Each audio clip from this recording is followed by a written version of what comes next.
were about hour 10 and we're the last ones going. And I remember he got me on my back, but he kind of got me in cow catcher. He's over my head, and kind of shirt's kind of in my mouth, and I'm flailing, but he's holding me there. You know that position; it's really hard to get off your back. Yeah. And he held me there for a while, and Jimmy's like, "You want to get off your back?" And I'm like, "Well, hell yeah, I want to get off my back, Jimmy. Like, what do you think?" Like, yeah, I mean, he's gonna hold me here for as long as he wants. I guess unless I start punching or grabbing or squeezing certain things, that's probably gonna be the only way I'm gonna get off my back. And he's like, "So you want to get off your back?" And I'm like, "Yeah, I want to get off my back." And he's like, "Ironside, let him up." And so he let me up, and then he's like, "You're done." And I was like, I flipped out. I'm like, Are you bleeding kidding me? Like, what kind of bullshit is that? Like you asked me if I want to get off my back. And he's like, "You're done." I'm like, "Well, you just want to go home." I said, that's BS. So I'm like, I was like, "Ironside, put me back in that position." He's like, "No, you're done."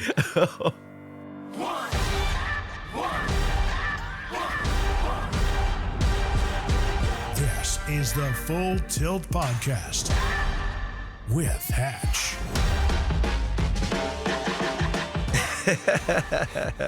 All right, here we go. Panther Train running wild. Doug Schwab. What's happening? Not too much, man. Excited to have a conversation about wrestling, man. Yeah. And welcome to the tell some stories and reminisce a little bit, and hopefully give some insight on into some wrestling. Yeah. Love it. Welcome to the Full Tilt Podcast. Full Tilt. All right, I like it. You're one of the OGs now. You'll be one of the OGs, but I would have you back in a couple of years. Like, dang, man, I did like one of his first 10 to 15 podcasts. I was like one of the very first. I got to start getting some shirts. So, I mean, I've seen, pretty cool too, some of the people you've had on and getting to hear some of the stories and no, it's been fun so far from what I've seen. So I'm looking forward to the conversation. Yeah, it's going to be good, man. So just wrapping up the season. And you guys' season never wraps up, man. You guys Schwab style here, man. You guys are always going, man. We're working around the clock. So yeah, I think you want guys that are bought into the process, and they're coming in to try to work and get better. And I understand that it's not like a seasonal thing. I mean, they want to make it a lifestyle, and trying to get them to transform that into, if it's their wrestling or their life or their relationships, like it's not just wrestling. I mean, it's much bigger than that. And then, when you get them for 5 or 6 years, and hopefully you have an impact on them that they'll take with them the rest of their life. That's it right there. I mean, like I said, this is the program. We'll get more into your, just what's going on here at UNI and all that type of stuff later on in the show or in the session here. But man, what you're doing here is pretty outstanding. Tell you what, it was cool. I went over to the mat room today because I know it goes out the whole West Gym area, and like I said, we'll get into that as well. But man, I tell you, that's a nice facility. No, it's great. Good. I mean, we got great wrestling space. I think people are probably surprised when they walk in because they're like, "Oh, this is nice," and obviously, Sean Kelly, what they were able to do for us and how they were able to help us. I mean, we're forever grateful for them, and it's a great space though, and our guys love it. They said they don't get any tickets over there. They can park wherever they want, which is nice, not having to be on campus. But we made the best out of what we had, in the situation. I think that's something you have to do, and hopefully that's everything that I'm trying to get our guys to be able to do too. You can be a victim of a situation, or you can make the most of it, and we've done that. Yeah, for sure. Well, tell you what, as far as just overall landscape, man, you're like I said, really making a huge impact not only here in the state of Iowa, but also nationwide. But it all started out here at a small town, Osage, Iowa. I mean, that's I mean, local legend. And give us growing up in the Schwab household. I mean, you're talking there's like first family names in state of Iowa. I mean, I'm an Iowa guy, I kind of know, and the Schwab name is just the Schwab name. It is what it is. Yeah, I think, my brothers are 10 and 12 years older than me. Yeah. So I grew up watching them. I grew up watching them in the West Gym. I couldn't really do anything to them. They just kind of beat me up since I was young. They said when I was born, they put some quarters on my heels, and just the things that they did to me, more than an example that my parents showed with how you show up and how you work, how you treat people. Then I watched my brothers and how they trained, and it didn't matter if it was Christmas. Didn't matter what day it was, like they were trying to work and get better, and something I think that got instilled in me. But also you watch as a kid and you're like, well, that's what I'm going to do. That's what I want to be. I looked up to those guys, and someone asked me like, well, who are your favorite wrestlers? Mine growing up, my favorite wrestlers were my brothers. Yeah. And got to watch those guys firsthand and got to grow up with them. And, then now, you get to get coached by them. You got to coach with my brothers. So, I've had a little bit of everything on that front, but Osage, incredible history. Cool being from a small town, Iowa, that wrestling's important. And we're both born in Iowa, and wrestling's important here. And I think we've had some kids that come from out of state, and they're like, oh, man, it is different here. Because people actually do pay attention and they do care about it, and they do know who you are. I think some guys are surprised. They're like, "Yeah, I was at the grocery store and this guy knew who I was." I'm like, "Well, yeah, they love wrestling and they pay attention to it, especially when you compete in a certain way. That catches their attention." But man, I'm so grateful for my roots, being from Osage.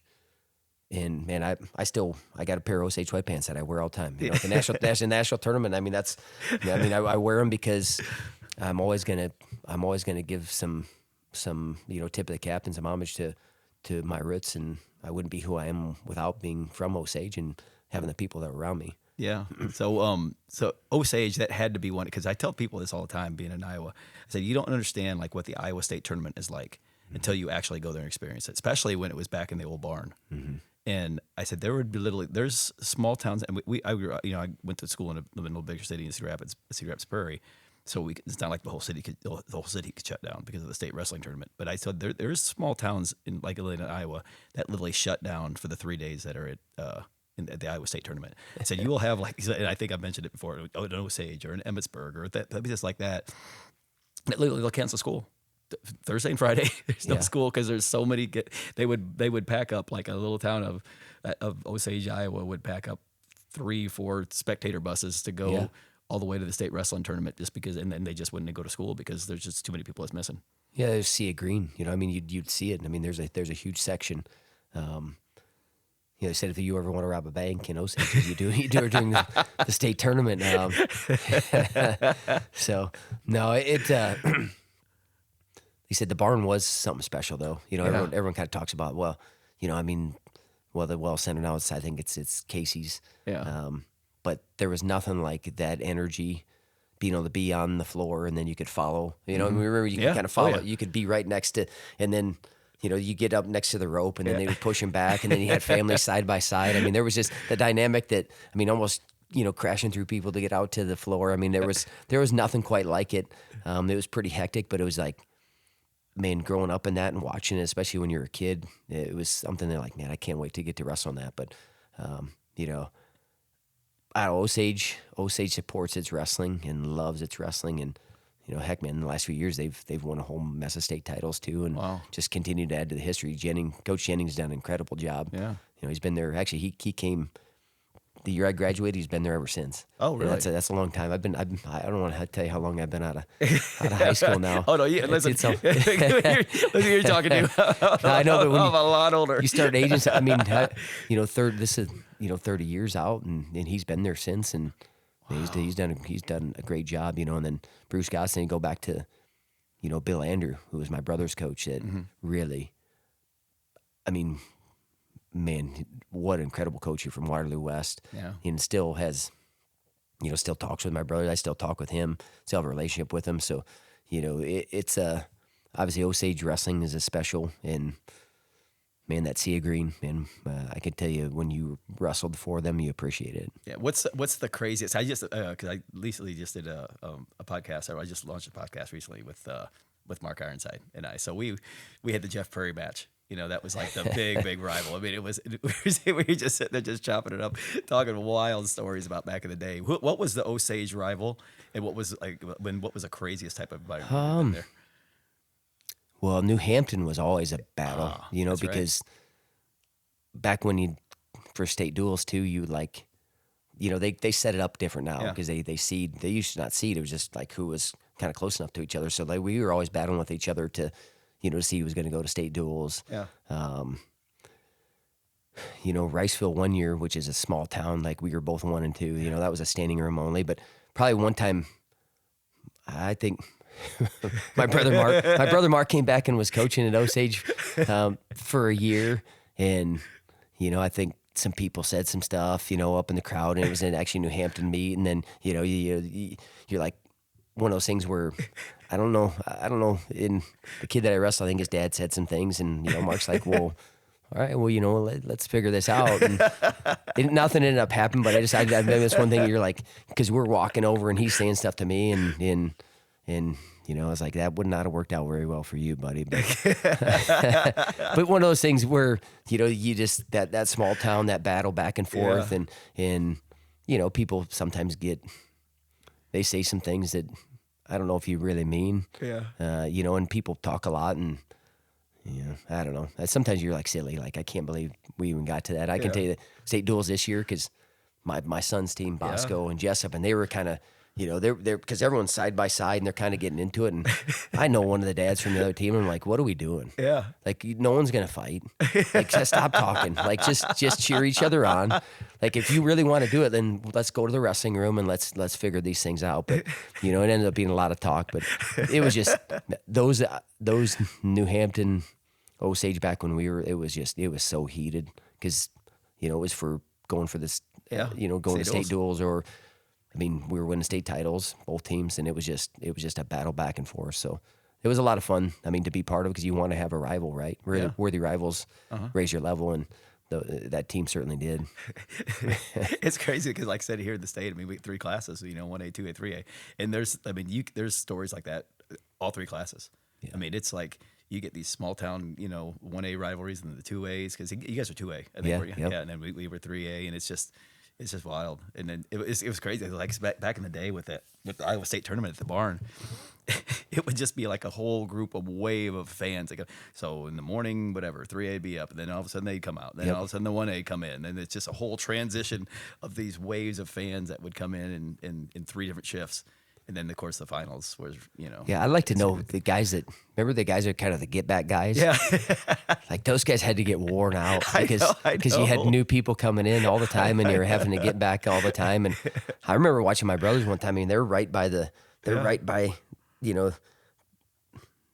rope, and you're like, you're not getting those guys back. No. And then it was a constant back and forth. But the chaos, I think, to me, made it fun. The energy was. And actually, this year they went back to having the semis all on Friday night because they'd kind of mixed them up. Because I think Friday night should be the semifinals. I agree. Saturday night should be the finals. But they went back to that, and I don't know. There was a certain energy in that barn that if you wrestled in there, it.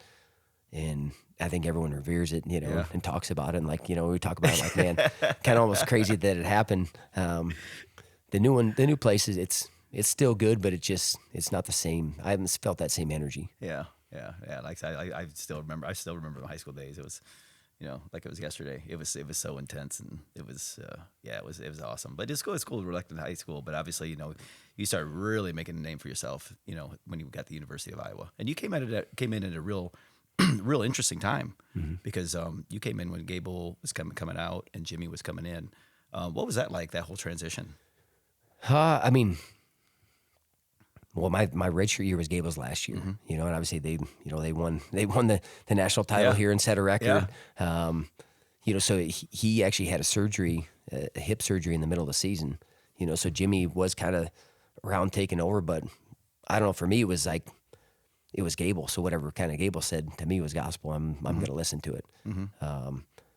So I wish I would have got him kind of, for more time. In him kind of being in and out, I think it was transition. Also for me as a freshman, you're kind of transition, trying to figure things out. I could tell you my biggest thing was a guy like Ironside. If Ironside's doing it, I'm doing it. Yeah. I'm going to be the last one in the room.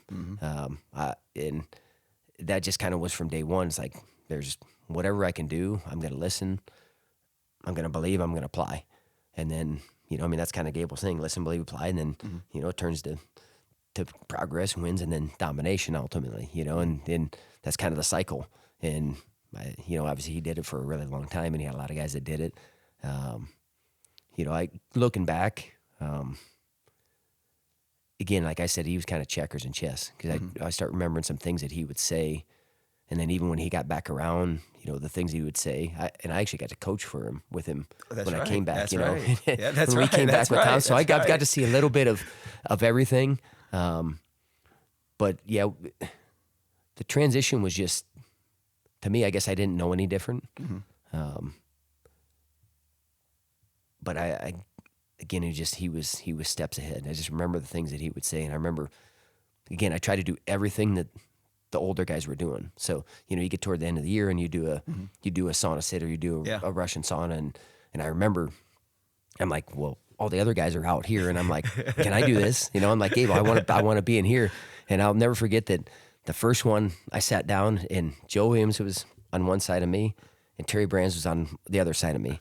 And I kind of looked like this and I breathed on Joe and he's like, don't breathe on me. And I was like, and I looked at Terry and he just shook his head and I was just like, put my head down, and I didn't say a word. But Gable would do things where, he's coming in and he's splashing it, or he's blacking out, and guys are kind of freaking out, and you're like, I don't know. I learned some things like you stay steady. I'm not going to be the guy that's going to do that. Yeah. I'm going to be the guy they're like, they don't almost even notice, but I'm always there. Yeah. And I don't know. I took a lot of things from that year, and more than anything is you have to continue to show up. Yeah. I've told this story a bunch, because my first workout at Iowa, it's not like, RTCs now. I mean, some of these kids have a couple hundred college practices really underneath them. So it's not like they're not overwhelmed by anything. I got to wrestle with my brothers a little bit, but, Ironside, called me up on the dorm phone, like, hey, you got a partner? I'm like, no, I don't got a partner. And in my head, okay, I'll be able to hang with him. I'm probably going to get beat up a little bit, but I feel like I'm going to be able to score some points and do some things. And it didn't go like that at all. I mean, I got my ass kicked up and down.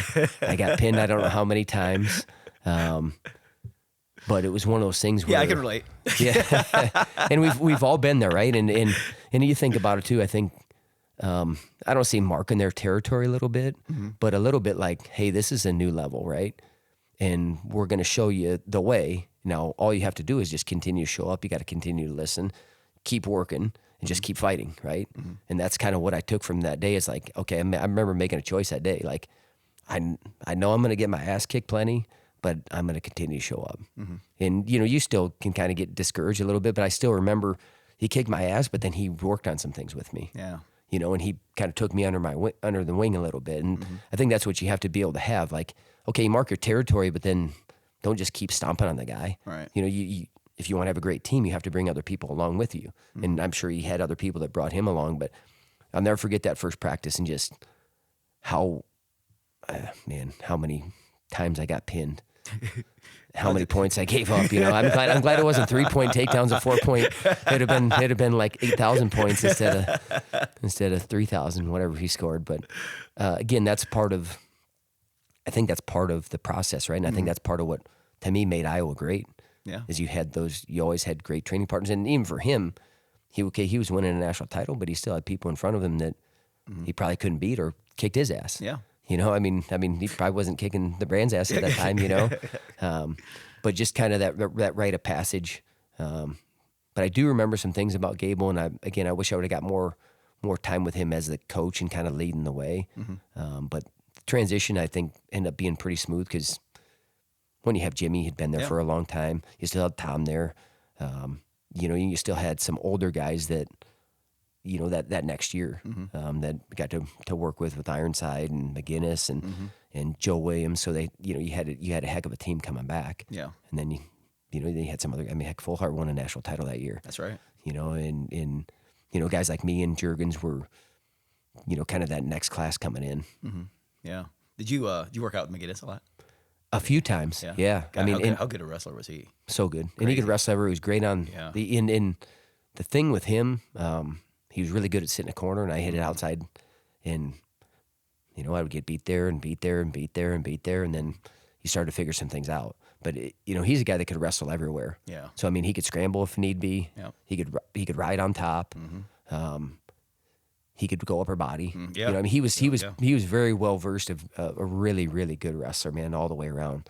And a guy that helped me, I think I was one of those guys that like, hey, I'm going to ask questions. I'm going to continue to get better. I'm just going to keep showing up. And I feel like guys were like, well, hell, I'll help this guy. Yeah. Because hopefully because of the effort that I put in and how eager I was to try to learn and get better. And, hopefully that's kind of what I hopefully propelled those guys to, to want to help me. But also that's part of having a great team, right? Yeah. Yeah, for sure. Who's the toughest guy? But you remember back then, the toughest guy in the room you had your hands on? Well, there's a lot of them. Listen, Matt Grovy's one of the best wrestlers I've ever grabbed a hold of. Oh my God, I think I wrestled him once, and I think it was one of those things where like I probably didn't even really give him what he needed. The thing with Matt Gravy is he kicked the hell out of you and scored a ton of points, but he didn't beat you up. Yeah, if that made sense, he was very smooth. Yeah, but he wrestled hard and he could wrestle everywhere. He's one of the best guys. I mean, some of the guys that just gave me. Well, I mean, I couldn't do anything with the brands. Mena was always a problem too. He would. I remember him choking me out one time and just standing over top of me, just laughing. Mena. Oh, Mena. Just sort of like because he was explosive and strong and he was a really good wrestler too. I mean, the thing about the guys that I had, how fortunate I was to have those kind of individuals. I mean, all those guys. I mean, coming in that room with the group of individuals that I was like. Man, holy cow, are you not going to get better as long as you take advantage of those guys and you ask questions? Mike Mena, it's fun. I gotta say this because it's funny because whenever time I see it, because Mena came in the year after I did, and every time I see him, we always laugh about this. But so one day, him and I were we just it was like a day before weigh-in for him, and he didn't want to go hard. Maybe it was like 2 days, I don't remember, but he said, let's play wrestle. I was like, all right, well, that was fine. Whatever, I'm here to help. Whatever. So we're play wrestling. And Jimmy came over and said, what the hell are you guys doing? He started freaking yelling. Guys are going hard, whatever. And man's like, we're just playing wrestling, man. I need some weight off. I'm like, well, get serious. And Jimmy said, so here we go. Fast forward now 20 years and everybody's playing wrestling now. So maybe Mike Mena was like so far ahead of the game that, and now everybody's play wrestling. We got our ass chewed for it back in the early 90s. Funny. That's funny. It's one of those things too where, like, if you're trying to learn positions and wrestle through things, and and that takes some time too. I think that's probably. I don't know if I got to be good at some of that stuff till after college. Yeah. Kind of be able to feel and then give it that feel back because you get one guy going 95%, the other guy's going 50%. It doesn't work out very well. You kind of got to be able to give kind of even percentages and how guys wrestle through things right now, I think is important. Guys are able to do that, but you also got to be able to change your speeds and get through things too. So that's funny though. I could definitely see that, especially being in that room back. Like you did stuff and you did it hard, and you did it with intention, and you wrestle. And it's like it's almost had to be. Almost things had to almost seem like they were hard. Yeah, and obviously had a lot of success on that. It's just trying to find. The balance per individual, like some guys for Mena, maybe I would say that wasn't always the best way, and I think you have to know that as an individual. But that doesn't surprise me with him, though. Yeah, I know. Mena's so he's so cool, man. He's so funny. So you had a murderer's row back then between I guess Mena was still in school while you were there. So between that and the Hawkeye Wrestling Club guys that you had in there at the time, I mean, who'd you had? You had Mena and. Just big Jurgens. Well, Whitmer was. I mean, Whitmer's still in there. He was really hard to wrestle. He was so dang strong. I couldn't. And he had less power than a guy. But yeah, I mean, and actually, Eric Aiken was part of the club at the time. Ironside, McGinnis, McElravy. Eric Aiken's a good dude, man. He's awesome. But there was, there's so many guys that you got to put your hands on. It was almost like, holy cow, all those guys were in the room together. And I think I don't say it's easy to see, but you can understand why there starts to be dynasty. There starts to be those things. When you have that kind of depth and you have all those people that want to be part of it, and then they're the right kind of people, and then they're giving back to one another and they're improving one another. Especially as competitive as that room was, it's like, I'm not going to let this guy get a leg up on me ever.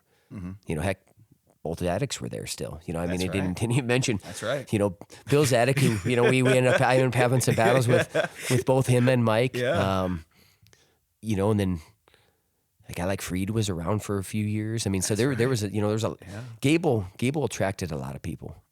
It's like, well, why wouldn't I want to be around Gable? Yeah. You know, and I think he attracted a lot of people. You're like, who the hell is this guy? You know, like you had some guys like that are hanging around. And you're like, and it was just him because I mean I think that who he was, but also like, man, who you want to brush up against greatness, right? Yeah. And then kind of try to figure out how to take a little of it for yourself. But yeah, I mean, holy cow, incredible group. And then TJ Williams actually came in. Oh yeah. And that first year when that dude came in, he came in with a purpose, and he won a national title. Yeah. At 49.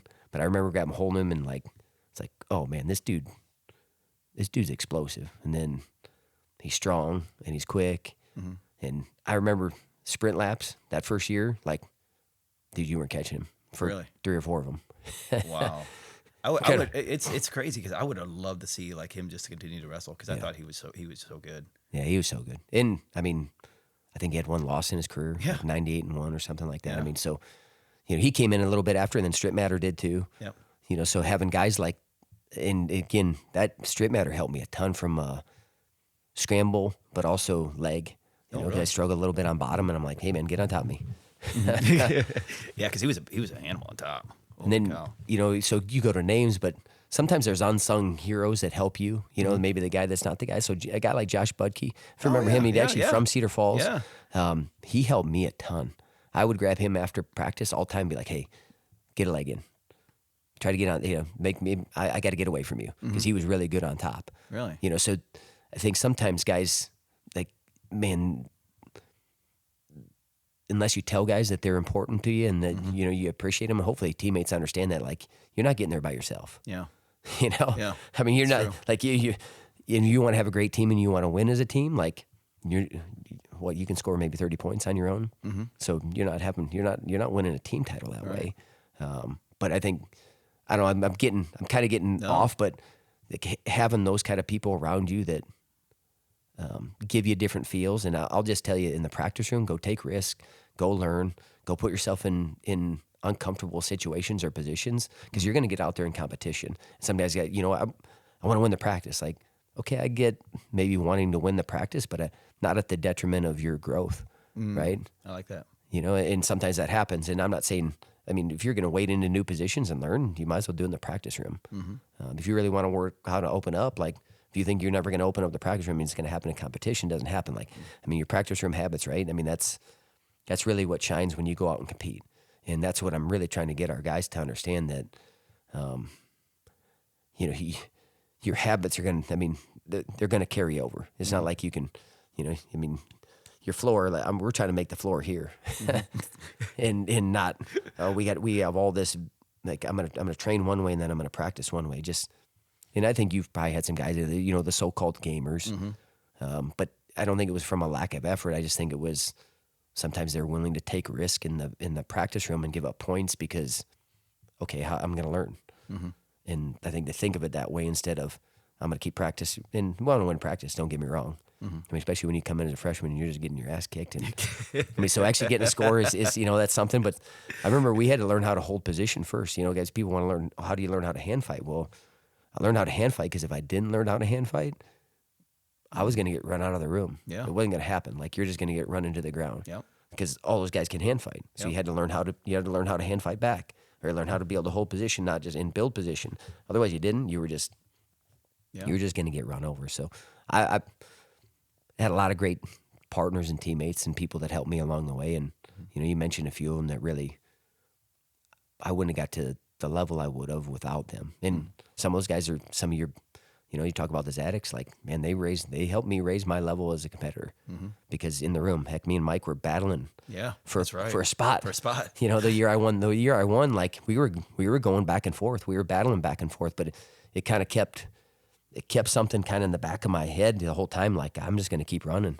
I'm just going to keep running. Like, you know, you get up and start running. It's like, I'm going to get up and start running. I'm going to run faster than you. I'm going to run farther than you. I'm going to run a better path than you. I mean, that's kind of, and I think he was thinking the same thing, you know, and it helped me get the most out of myself. Yeah. I mean, I just remember when you two were battling for that spot. Yeah.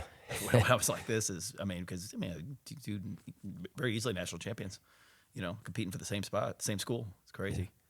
Yeah. And then, you know, the next year, we had a wrestle off the start of the year, and then he went up and, actually had a great tournament in place. I think he placed third that year. Had a great NCAA tournament. But again, I'm saying it because I want people to look at how do you look at your teammate. I look at my teammate as a tool to try to learn and get better. Yep.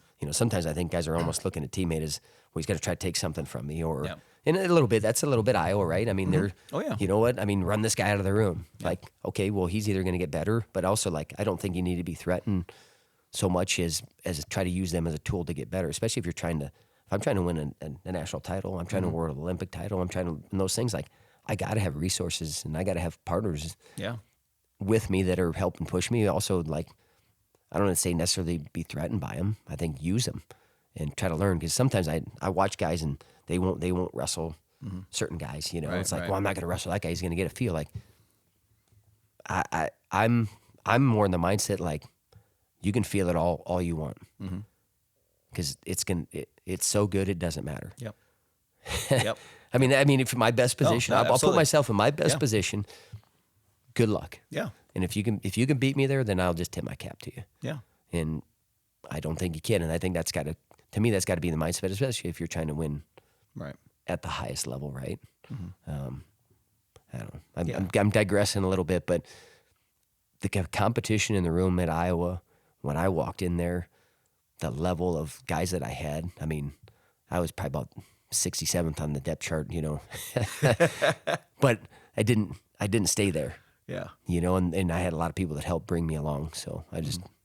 No, this is also this is like coaching gold, because honestly, as accomplished of a competitor you are, I mean, yeah, you were, I mean, shoot, I mean, now you're really making a name for yourself even more on the coaching side, in my opinion. So, I mean, this is all super, super incredibly useful information. So, but you've always been known for your hard work and your discipline. And because I remember, I'd stick around the program and kind of, asking what's going on. And that was just always man, you should see Schwab work. It's crazy. Yeah. It's insane. It's crazy. It's crazy. What's the craziest,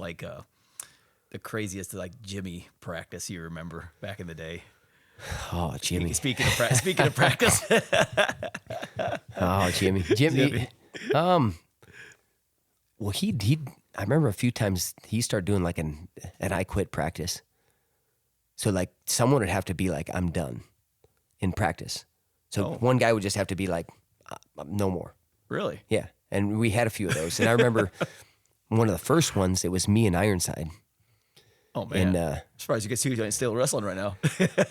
I'll tell you what happened. So, and we had been going, and you couldn't take a break. You had to wrestle through.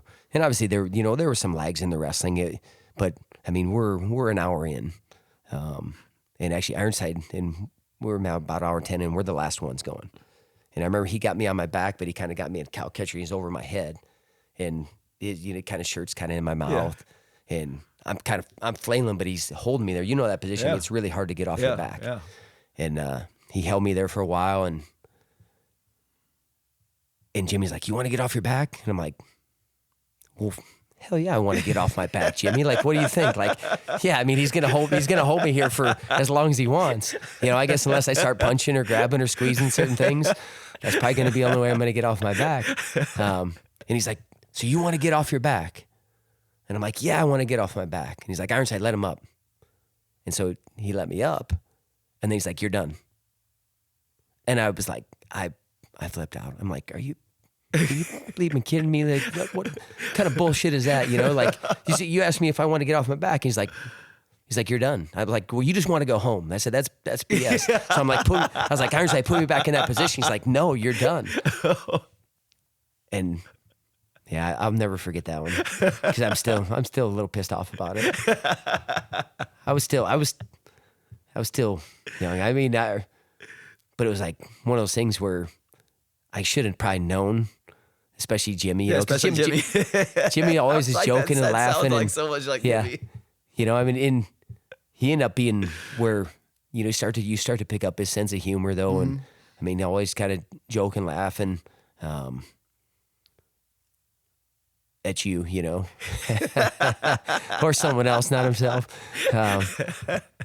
But I remember him taking it in my first year. I got to work with him, just how detailed and technical he was, especially with individual one-on-one work. He's great. really good.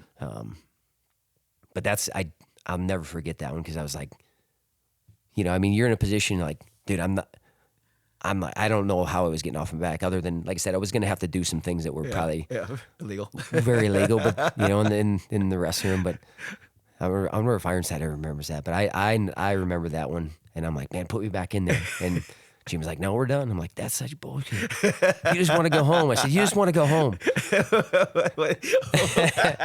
What did he say after that? Nothing. He's like, he just walked away. He's like, yeah. I figured he'd make like some split the snag. No, I don't remember him saying anything. I just remember he's like, yeah, you're done. And I'm like, there's no way. Like but I should have known better. I should have just got off my back or not get put on my back. So lesson learned. I could tell you, I don't remember another one of those practices that I ever was the guy that conceded. So yeah,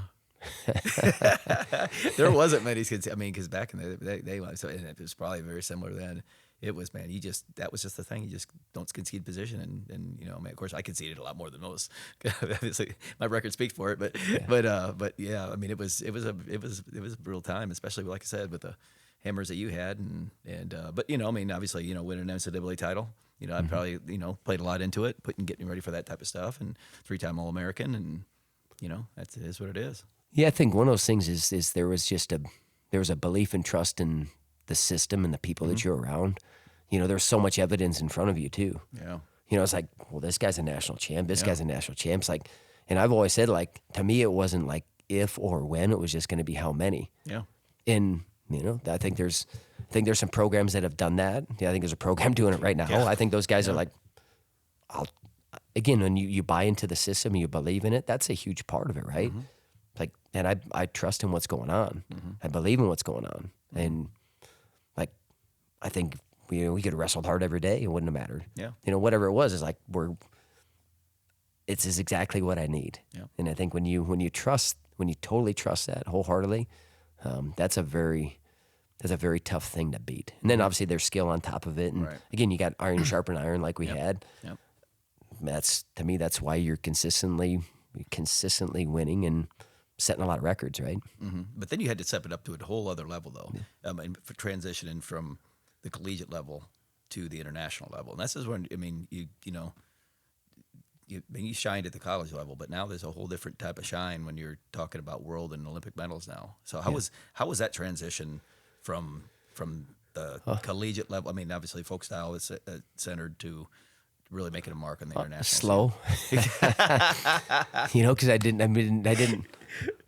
graduated in 2001 and I made a team in 06, and kind of been on the ladder, 3, 4, 5, 6, kind of been in the mix, and beat those guys, but hadn't consistently beat them. Really had a great trials in 07. Mm-hmm. And I think it's something that just you keep knocking, you keep knocking. Mm-hmm. We call it dance till it rains. Okay. Sometimes that's what you have to do, I like right? That. Yeah, I'm gonna steal that one. You got to dance till it rains, and because really supposedly there's a tribe, and this is where it comes from. There's a tribe in Africa that got 100% dance until it rains because they just dance until it rains. At some point it will rain. Yes. There is. Oh wow.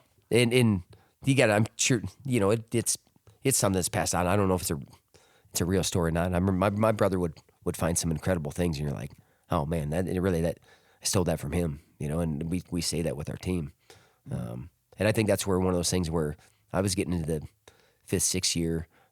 I've actually had moved down to Virginia Tech. Yeah. And was with Tom. I went up to Minnesota for 2 years and was up there, and actually, it was good. It was a good shift to get around some different coaches and get around my brother. Mm-hmm. Again in the mix of guys, but 06, 07. I mean, people were kind of like, you know what, maybe it's about time, and I'm like, for one thing, for me, it was like I get to decide when that happens. Yeah. you know. And I would just tell you that as a competitor, because I get that a lot of guys are like, you know what, I mean, everyone else kind of telling me I should go into the real world and do this and that. And I'm like, I said, well, this is going to be your only time frame in your life you're going to be able to chase this. Mm-hmm. And if you're at peace with where you're at and what you've put in, okay. Yeah. But I mean, I don't think. And again, now depending on what you have from a family, like I'm not saying every situation is different, but for me it was like I'm not ready to be done. Yeah, I'm just not. I want to see because I believe there's more in me, and obviously they said, you know, made a team in 07, then made a team in 08. I don't know, just I guess probably just sticking with it, man, and having people that still believed in you, and that's where, again, I came back to Iowa in those years with Tom. Mm-hmm. What was the I guess what was the technical transitions that you had to learn from folk? Was it much of a transition on your end? Did you have like how your style and how maybe some technical parts, you know, they had. I mean, obviously, you know, the parterre was a piece of it because you had forced parterre. You know, you would have to get, so you had to learn how to defend. Mm-hmm. Back then, you had to. Yeah. You know, obviously there were some real changes, and the three 2-minute periods, mm-hmm. I think, was not always the best wrestling. Mm-hmm. You know. You know, the ball grab and all that stuff, and you know, you kind of in that time frame. Unfortunately, there's probably less wrestling that went on during that time. I think the real set's much better now, but you know, you had to learn, especially then, you had to learn parterre. I mean, right now, I'm looking at freestyle, edge of the mat's huge, cutting off the mat. Yep. You know, is going to be a lot different than, because you could push a guy out of bounds 10 times and maybe get 2 points. Yeah.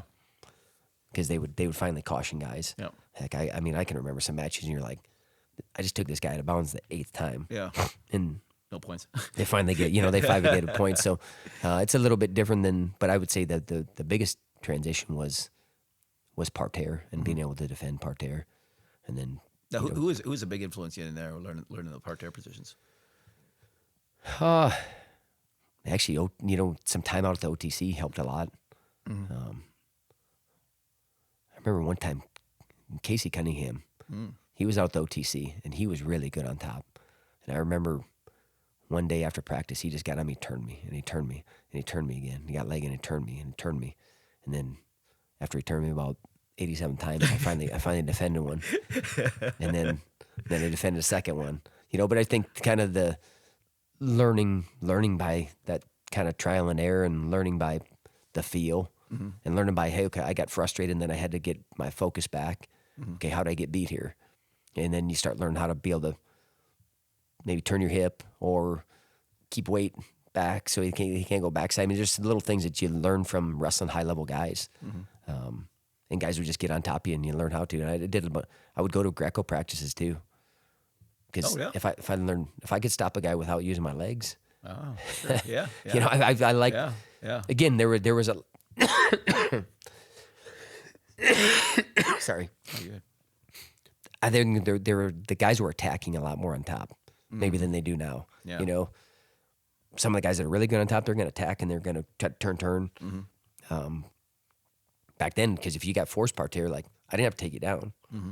I get a chance on top. That's my chance. Yeah. So you had to learn how to defend, and then takedowns were only 1 point. So there was a lot of things that parterre was probably much more prevalent and much more needed. And then, you know, as they kind of real set changed, it was to me being able to go get a clean score, get through a guy, or score early, and then unfortunately defend. Yeah, for sure. I know Terry. He's always I just talked to Dennis Hall for a couple hours. You know, yesterday. It was awesome. I love that, as he's the man.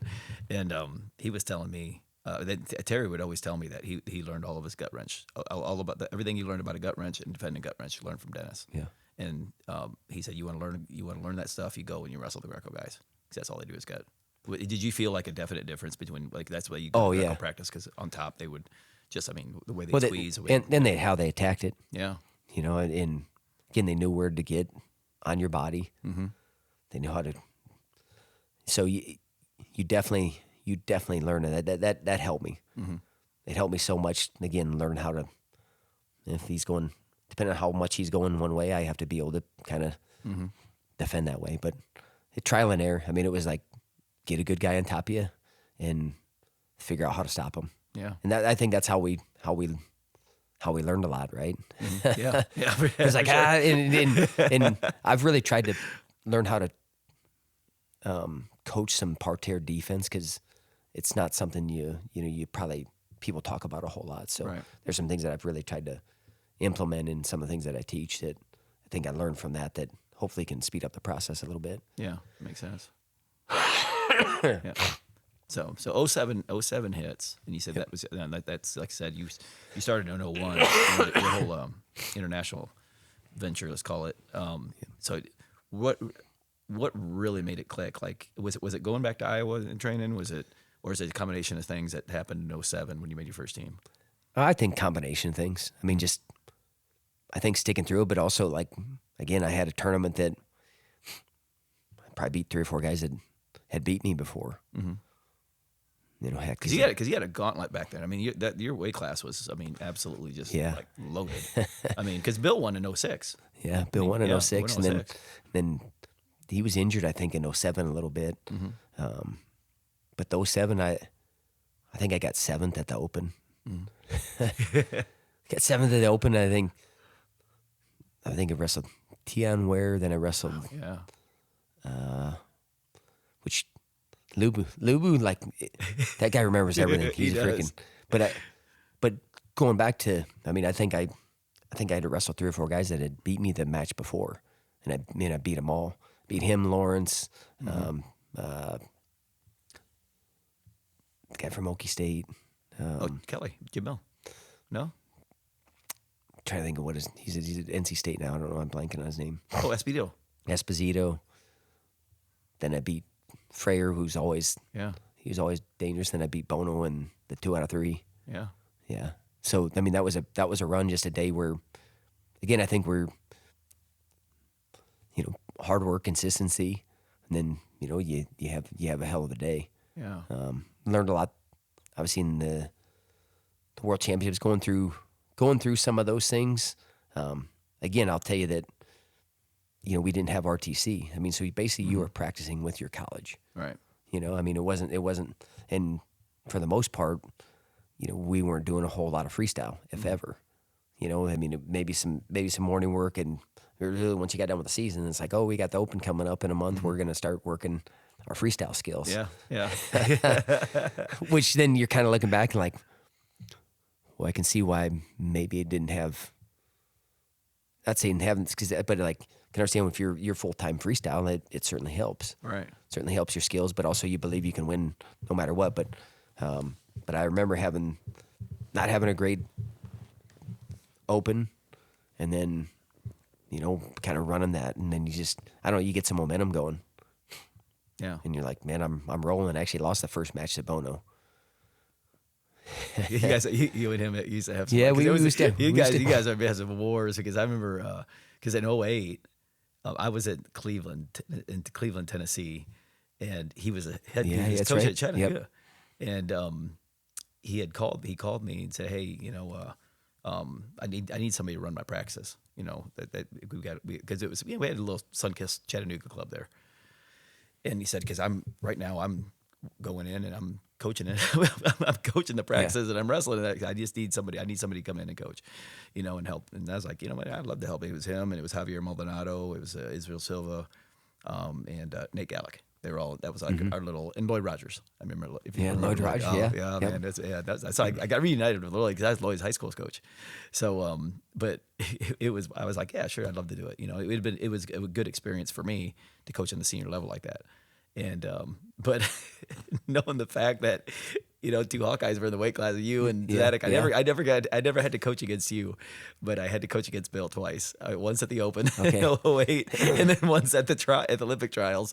And of course, Terry was his coach at the OTC, and it was a little weird. It was weird, but it was a great experience. But I remember you and Bono, and it wasn't just that year. It was the year before. You guys had some we had some scraps. I think that the real pro wrestling always comes up, because because you had that match, and Right. That one kind of that real pro wrestling. That one kind of lives on because we, then we chirped at each other a little bit, and I took some exception to things, and I think that's a little bit.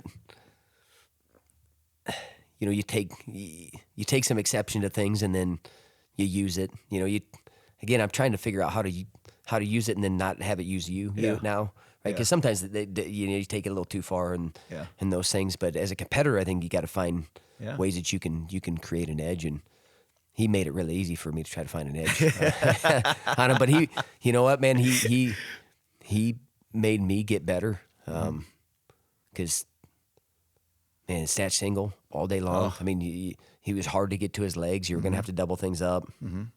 But, I could tell you, I remember after the first match, because I remember I had him in quad pod on the edge.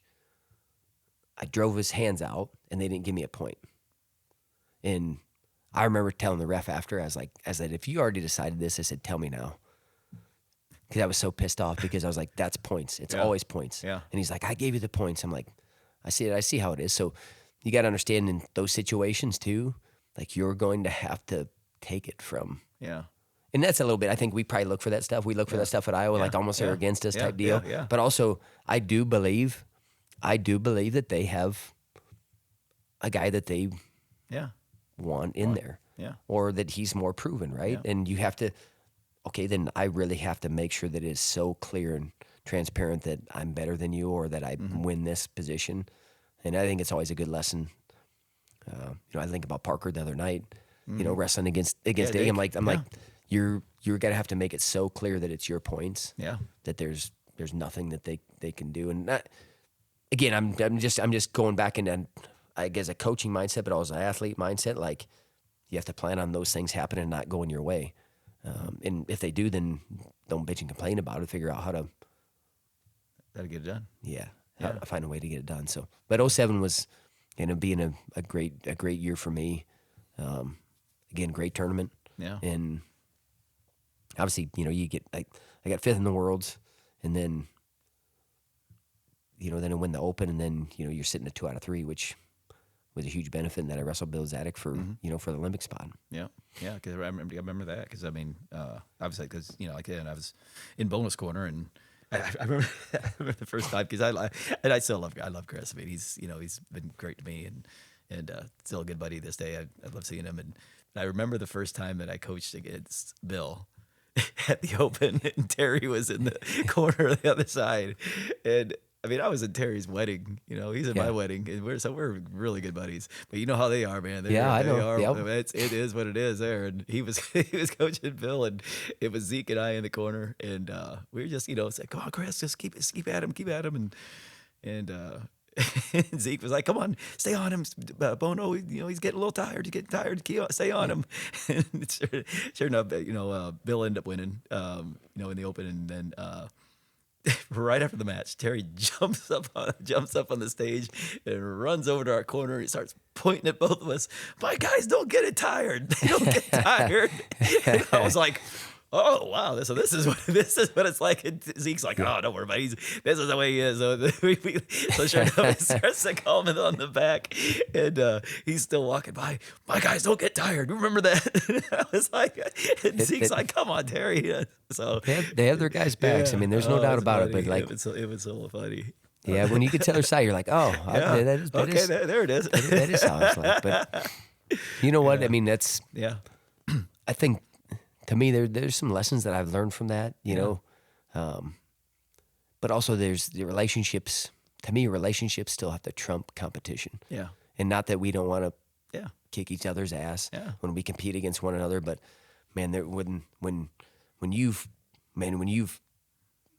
spilt blood together and you've done all those things, and then to me, again, it's a valuable lesson that I learned of people that give to our program and. Then they leave the program, like, I still love them. Yeah. And as much as I want to kick your ass, like, my relationship with you is more important than winning or losing. And then, again, you can get caught in the moment and those things. Guys talk about that stuff, but I've tried to make a real shift for myself that you can't ever take away the time that they gave to you. Yeah, you're right. Or the loyalty that they had for you. Because and when you take a new job, I should be loyal to these guys, right? And I should want to whoop your ass, and I should want, but man, at the end, if the relationships aren't intact, what do you have left? I mean, you're kind of looking around and you're like, you know, and you can be like, I don't really care. You know, I'm on my own island. Everyone, you can hate me. Like, yeah, I don't think that's how, when it's all said and done, I don't think that's how you want to live. Now, again, that's, I've tried to make those type of adjustments as a person, because I don't like how that makes me feel inside. Yeah. That makes sense? No, it makes 100% sense. That's just always been, and I've probably never been at a high level of competitor as a guy like you and a guy like Tom and a guy Terry and a Bono, because I mean, that you guys are just wired different. You are, and it is what it is. And I've never been, I mean, people can talk about it all they want. So, you know, I'm competitive too. I'm competitive. I'm like, listen, there's levels to this competitiveness game. There is, and I'm not at. I've been more than honest with my career at Iowa. So listen, I didn't want to do what Mark Ironside did want to do. I didn't want to do what Bill wanted to do. These guys they're wired different than me. I think I'm competitive, but I'm not at that level competitive. Relationships, like you said, mean much, much, much, much more to me. I mean, and that's. Well, I think you can do it. I think you can do it both. You can do it both ways. You don't have to. Yeah. I don't think you have to just, like, you know. I mean, you don't have to cut those things off. Like, and I think sometimes people like, well, then, you know, maybe I give it a little bit of edge, or I'm taking something away from me as a competitor. Like, I don't know. I'm trying to figure it out, because I can go certain places that I don't think ultimately are healthy for your well-being. Agree. No, I agree. And can you find that? And so again, I'm 48 and I'm trying to help, you know, a 20-year-old figure that out. Yeah. And I still don't have it figured out. So I'm still working on it. But again, you take certain things from places that you were at and you're like, man, I love this part of it, but if I can tweak it a little bit, or if I can make it mine, I think that's part of, to me, coaching, is I can't try to be Gable, right? Never going to be. I'm not going to try to be Tom. Like, I'm going to be myself and true to myself. I'm going to take pieces from them, and then I'm going to continue to try to learn. And I think guys realize or feel if you're being real or authentic, you're being true to who you are. Again, I've learned some lessons. I've seen some things, and then if you're not taking those lessons and learning from them as a competitor or as a coach or as a parent, then what the hell are we doing? Yeah. It's interesting that you mentioned, like, you know, knowing yourself and everything, because you know, when we were in Iowa, we had a certain sort of warm up. I mean, you go out there and you blow it out, and just it was. So I mean, like I said, when I was with Chris, it was really surprising with Chris, because. Not that I didn't think he worked hard, because everybody at elite level works hard. There's no question. But he was a really, really hard worker. I mean, it really, like his daily training regimen and the things that I know I was putting him through and the rest of the guys through. I mean, he could have very easily trained at Iowa, I mean, without question. I mean, he was a really, really super hard worker. But I remember sitting down, and you were getting ready for your best of 3 against Bill, and I was talking to Mike Durow. You know, because he was kind of your corner guy at the time, and I was just down there hanging out, whatever, waiting for the match to start, because I was, we're watching it, because obviously we were done, and you were just like sitting there and whatever, tying your shoe. You're about ready to go out the mat like in 15 minutes, and I was like, is Schwab gonna warm up, or is he like, he's really not. He's not really big into that. He just kind of, he'd go and he'll get ready and he'll be ready. And I was like, holy cow! I was thinking that I was going to see Doug Schwab sprinting back and forth, getting, I got my heart rate up, and you hit some shots, and again, you kind of get in your routine, right? So was that what you kind of finding your a little bit? I think as I got a little bit older, some of those things. And I don't say necessarily being loose, but like a loose focus, like because. I don't know. I've kind of done that. We were trying to squeeze everything to death, and it didn't work. It didn't work that well. Yeah. So I don't know. I think I trusted my preparation and training, and that was probably the biggest thing. Really? So then, man, if there's some music, and again, you got to be to your personality a little bit. Like, I don't think I had to be like that the whole time. Yeah. But I mean, I'd warm up and get ready. You bring up Duro. Talk about a selfless individual. That man, spent a lot of time with him. Spent a lot of time with that guy. Really, man, I hadn't thought about him for a while. It's good to think about those guys. But man, he was in my corner for all those events. Yeah. You know, which is crazy too. In the Olympics, I had Tom and Terry in my corner. Yeah. Which just ends up being a pretty cool thing. Yeah. It was yeah, like I said, it was just seeing that. I mean, I thought that was. I've always been meaning to ask you that, like when you figured that out enough about yourself, like whether it was physically, mentally, how that was best for you, because I think that was probably totally like a totally separate type of just preparation and warm up than you probably previously had, maybe at the college level and all that type of stuff. Yeah, I mean, we would. You talk about Gable warm up. Holy cow! My God, Gable warm up. I tell these guys, I was like, you guys, we were soaked. Like everything was soaked through. Like you like the most you guys probably think about what your workout is right now would be our warm up. You know, no, I think as it again, you find your routine a little bit. And I remember, I mean, it was a short spike. It hit some really good heart attacks. Got our heart rate up a little bit. Got body temperature up, and then it was more to me about mentally being prepared than as much as physically. Those things connect, right? Yeah. And I don't know. So I don't think I needed to overdo it. You find your routine and you stick with it. Wow. That's awesome. Like I said, I've always been meaning to ask you about that because I was always, man, that's so crazy. So 08, like I said, obviously make the Olympic team. What was the Olympic experience like? That had to be, was it? I mean, pretty like almost out of body, or was it just, or you were so focused on the wrestling? Yeah, probably focused on the wrestling, and then, you know, unfortunately, when you don't get what you want, you make a focus about that. Yeah. You know, instead of sometimes the experience, because I probably didn't look back on it. You know, and I've been asked questions now, so then you start to think about it a little bit. But how much it resonates with our whole country, how much pride that if there's one thing that almost all the United States could get behind is when we're at the Olympic Games to support our country and those athletes. Like, I mean, it's the people that reached out. You know how I guess easy it was to get my family there. You know, to get funding to find ways, because, you know, it was in Beijing. So, you know, getting my family to be able to go over there, everything taken care of. You know, there's a few moments that I certainly won't ever forget.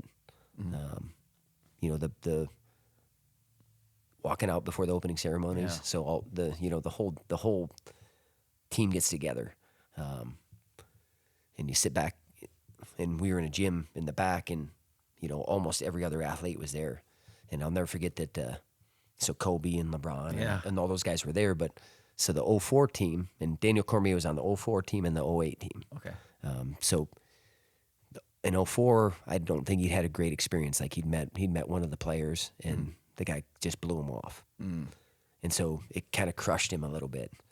And, you know, beforehand, so we see LeBron and we see Kobe, and he's like, I just don't want to go over to him. Like, I don't want to get that crushed again, because he got crushed last time. And it was actually, my understanding was Iverson. And Iverson was like, come on, man. Like, you know, and I don't know what happened between 04 and 08. Obviously, 04, the team didn't win, all those things. And I think they changed a little bit of their philosophy. But I remember me and Randy Robat went up to LeBron and were like, hey man, can we get a picture? And he's like, oh man, yeah. And you know, Robat's like, I'm from Cleveland. He's like, oh, I think I heard of you. I'm like, come on, man, like, you're going a little far. But so we got a picture with him, and I mean, they were just inviting everyone in, and then he went over to Kobe and got a picture with him. But I don't. And my thought process was like, whoever it is, like they're the best in the world at their craft. Yeah. Like I get that. Okay, you make a little bit more money and you have a little bit more notoriety, but it's like, to me, whatever sport we're in, we're kind of the same level. So there should be a level of respect for one another, and I think just admiration that they have, you know, for one another. But those guys were so inviting that year, and I mean, I saw them around at other things, and they were around a bunch. That's cool. But I'll never forget that. And then walking out to the opening ceremonies, which was pretty cool. Yeah. Then be able to see my family over there coming over, and obviously wrestling in the match. But just I remember kind of walking out, and there was just like, like some Jello. Really? Yeah. Yeah. What you remember anything like specific that maybe that attributed to that? Probably just making the moment too big, you know. Yeah. You know, kind of building up, and then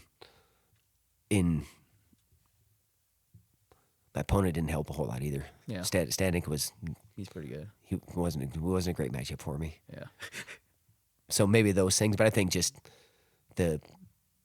not maybe learn how to manage some of that stuff. Mm-hmm. And I don't know how you do. I mean, we were in the village. We got there, 2 weeks early.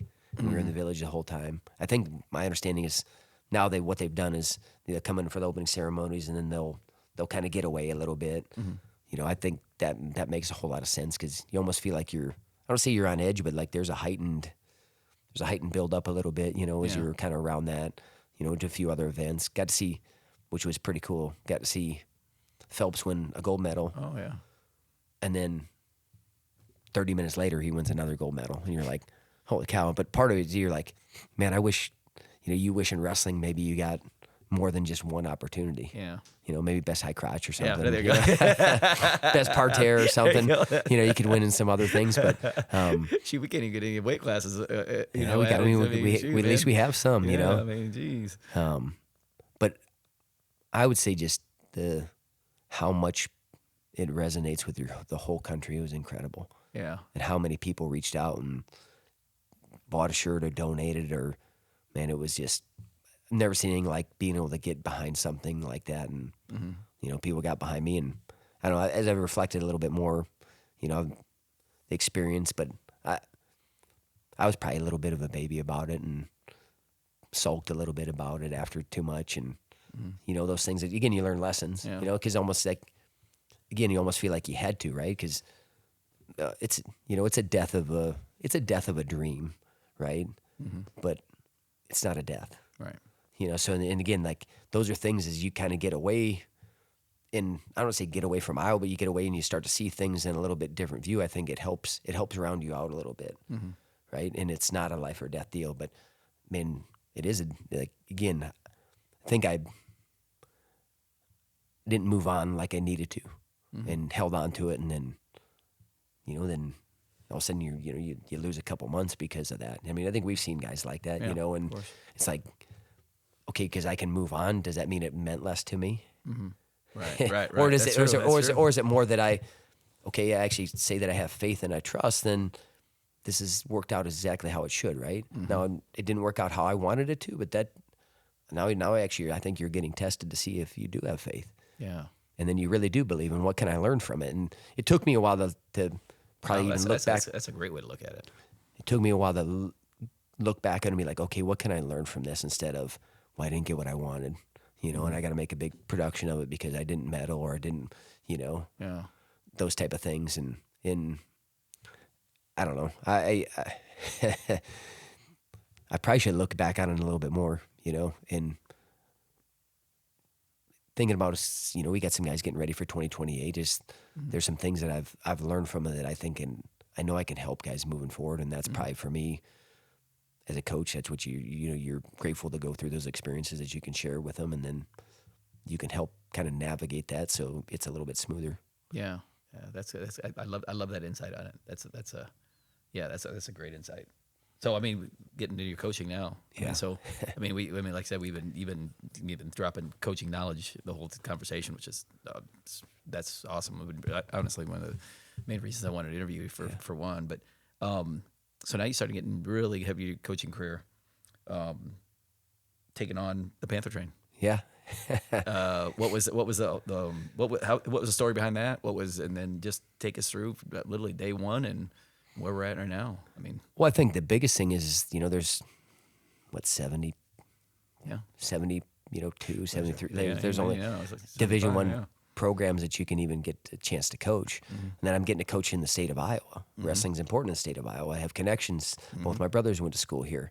So there's a lot of things that started to make a whole lot of sense for me. And it's like, okay, I still competed a couple years after, and I probably shouldn't have. If I look at that, that's probably one of my biggest things. Like, it was kind of half in, half out, and it didn't. And you kind of hung on because, okay, what else am I going to do? Type deal.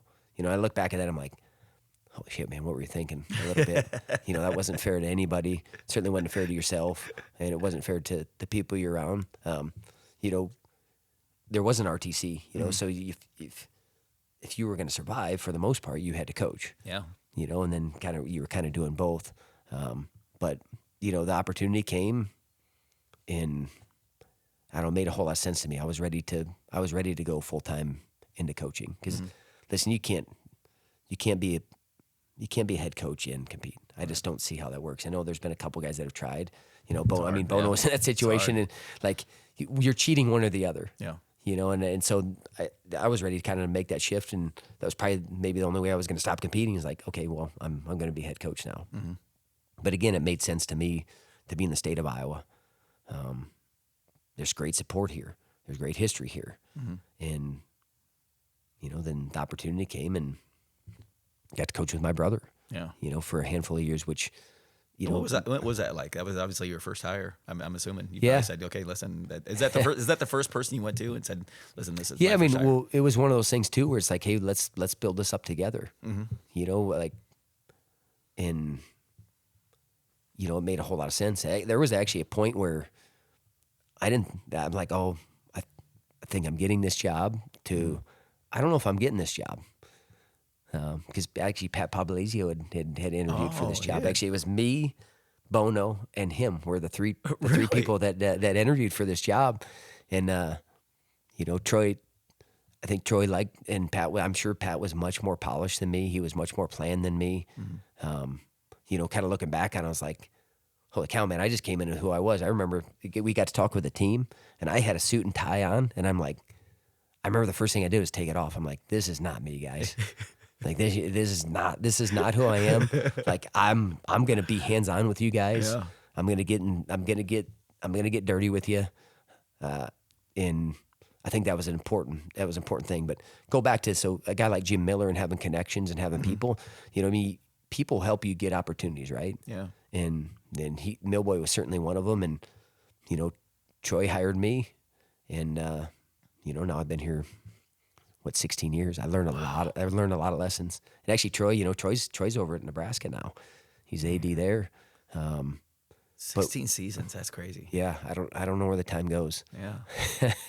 but there's some things that I've tried to, and I've told the team. I said when I first met the team, so my son Hendrix was still in a stroller. Wow. Hayden was walking. But I remember bringing them in. I said, "Hey, this is our family." I try to make that.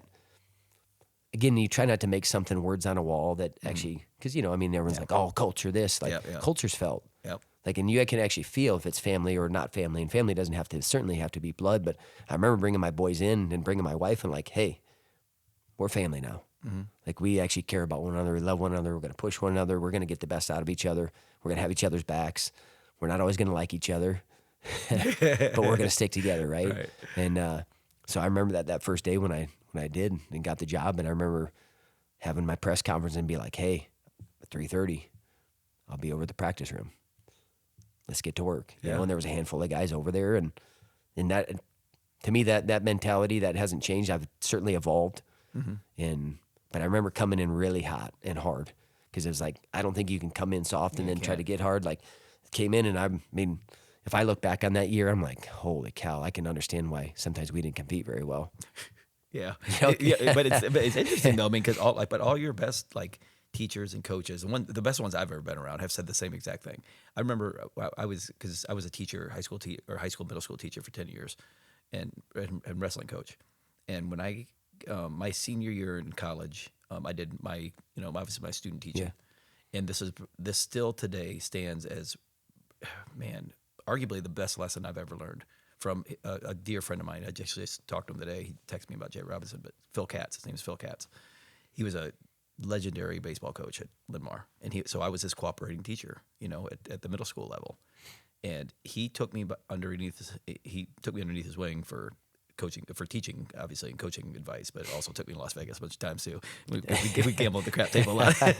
I love him. He's still one of my best friends, and I love this guy. But the biggest lesson he taught me was you've got to come out of the gate hot, and you can always lighten up, but you could never get tougher on them. He said, once that first bell rings, you've got to be tough on them because you can never get tougher because then they're just going to lose respect for you. He said, but if you're tough to where, they don't have anywhere else to go, you can always ease up. And I remember like daily when he would, give me the class, you're still too soft on him. I'm like, dude, you tell me I just chewed that kid's ass. I'm telling you, but you let these two freaking do whatever the hell they want, Yeah. And so my first teaching job at Durant, I literally like first two, he was like, listen, you got to be freaking basically an asshole for the first month. Yep. And then you can always lighten up. And I remember I was throwing dodgeballs all around the place, throwing my clipboard. They thought I was freaking nuts because I still looked like a high school kid back in 1996. And man, but that has always stayed true at every single place I've taught, coached, or anything. So, man, and plus, you were, relatively young coach at the time. And it's harder as a younger coach. Guys are looking at you like, who's this young guy coming in here? And you got to it's got to be that line of discipline.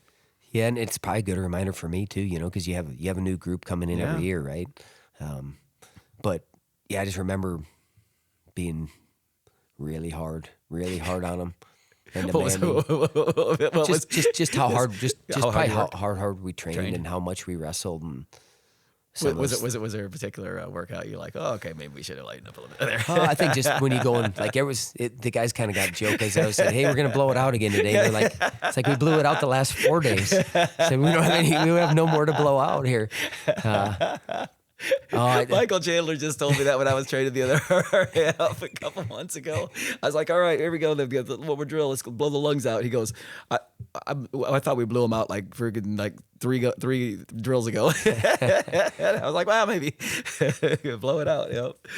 I would say one time because I was like, oh, we're gonna have a day and a half or a day off, and then I think we had a workout and then we had something like that next afternoon. They're like, Coach, we didn't even have a day off. What are you talking about? I'm like, no, we had a day off. Like, look at the time. That was kind of, but again, you learn some things, and heck, I gave everyone a chance. So that was one thing with, I wanted guys to understand, like, hey, I'll give you an opportunity. Mm-hmm. Just make the most of the opportunity, right? Just show up, give great effort. The things that I ask you to do them. Like where we're at. If you do that, and then some guys made it, some guys didn't, some guys we end up having to cut or get rid of because of how they were living. Yeah. But I also I try to give everyone a chance because I'm like, I believe in people, right? Mm-hmm. I believe in you, and it's one of those things that I'm still trying to do today as a coach because I think if I don't truly believe in someone, I think they can see through that. Like, and I believe in their best. Like now you got to do the work, and I'll be there with you, but I can't do it for you. Mm-hmm. And if you're not going to meet the standard, then you know what? Then you probably got to figure out something else to do. Yeah, because that's not fair to anyone that's come before you or come after you. But I definitely learned a whole lot that first year. Yeah. And then obviously hopefully it got better and better, and you're still trying to figure things out. But some of that, I probably. A few things I probably need to go back to, So, I don't know. It's always dependent a little bit on the group of individuals you have and the team that you have. Sometimes of some of the makeup of them, of some of the things that they need or don't need, or if you got to push a little bit more. So, I don't know. I'm still trying to figure that one out. So, who's your first wave of guys that really started putting Northern Iowa back on the map? You remember? Well, there were some guys that were in the room. So that first day of practice. So David Bonin was the first All-American that I had. Mm-hmm. Yeah. And he was a guy that was in the room the first day. Wow. He's from Louisiana and man, just tough, gritty, hard nosed. Mm-hmm. Worked his tail off. Showed up every day. Had some really, had some big wins throughout his career. But kind of, I think one of those things where I remember his junior year, they went 2-2 in the tournament, and I remember after the tournament, just kind of like, man, him crying and those things. There's things that kind of stick with you as a coach, and like, I'm almost kind of cut out for this thing. It's like, hell yeah, you are, man. Mm-hmm. Just keep showing up, keep trusting the process and what we're doing. And then he had a great tournament, made the semis, and actually got fourth that year. Kind of remember, yeah. Yeah, so he Loder, who was a young guy, he's fighting now. Yeah, he placed it. He placed that year. But a guy like Brett Robbins, You know, crazy about Loder. So he was coaching out in California for a little while at San Francisco State with Jason Welsh. Yep. And because now he's fighting USC, and I knew I was like, yeah, I know I knew that dude. He wrestled even he wrestled for Schwab. So that's why him and I, we chatted a bunch of times because I was coaching at Cal Poly, and I would take the JV guys to the San Francisco State Opens and stuff like that. So I got to know him a little bit, just different conversations. And it turns out like so I was the house that I was staying in. One of the roommates that I had, she lived in the house too, but she was a grad student there, and so like her friends were always over, and her friend Avery was always over at our house hanging out with me and the guy that owned the house and everything. And so now that's his fiance. They're right in Avery are. And so they started dating. I saw him on Instagram. I was like, wait a second. So I got hold of my friend Justine. I was like, is Avery and is her and Ryan Loder seen? He's like, oh yeah, they met somebody. I was like, oh, that's cool, man. He's the best, man. He's the best. He's awesome. He's a good dude. And so he's but he's doing good in the fighting. Yeah. He's a that's a good guy. I mean, he's a really good dude. And really, one of those guys that great athlete. Yeah. He was round of 12 three times and placed the one time. Yeah. So he's always right on the cusp. And then you had guys like, a guy like Riley Bannock who just worked his ass off. Yeah. He showed up every day and trained and bought in from day one. Yeah. A guy that's still around our program now, Cruz Harris, is a guy that, Trevor Kittleson, who's now around, but I'm saying like that was kind of the base of the group of guys that like, hey man, they wanted to change, they got to change, and then they dove in head first. Like, hey man, I just want someone to coach. Wow. I want someone to freaking That's awesome. to push me and help me get the most out of my potential. In those first years, a guy like Dylan Peters was huge for us because that's right. He was a big time recruit. We're actually going against Iowa for him and you get him, and then he's a multi-time All-American, but just those little things that start turning the tide and getting some things in your favor, get some other kids to start to look your way. Cologne, Laser was here from day one too when I got here. And he's a guy that helped me kind of expand my understanding of wrestling. Like, you don't always have to fit into this box. Right now, we want, like, there's position, there's probably some box, and then you can build from there. But man, he taught me like, okay, it doesn't always have to be conventional, and then you have to learn how to expand your coaching too, because okay, if I don't know this position, I'm like, well, don't go there. Well, what if it's one of his best positions? I would tell him not to go there because I'm not comfortable there. Then I need to learn those positions, or I got to get someone that can help teach some of those things. So he helped expand my wrestling a lot. But those guys, that's a great way to look at it right there. Seriously about that, because I never thought of it like that. And it's something when you kind of you get away, you get coaching, you get maybe now you have to believe in things. I don't think you blow with the wind, right? But you have to be willing to to pivot a little bit, and sometimes we're just persist, right? I'm gonna knock this damn wall down, which is a great thing too. Yeah. But sometimes you can just go around. I don't even have why do I have to go through the wall? Yeah. Find that door. And that, to me, that's sometimes when I think about. Remember, and you brought up Brinzer, but I remember Brinzer one time. he was at Oklahoma State and Iowa. Yeah. And he wrote an article, and I read it one time, but basically that's what he was talking about. He's like, Iowa is, you don't even look at the map, you just start to run.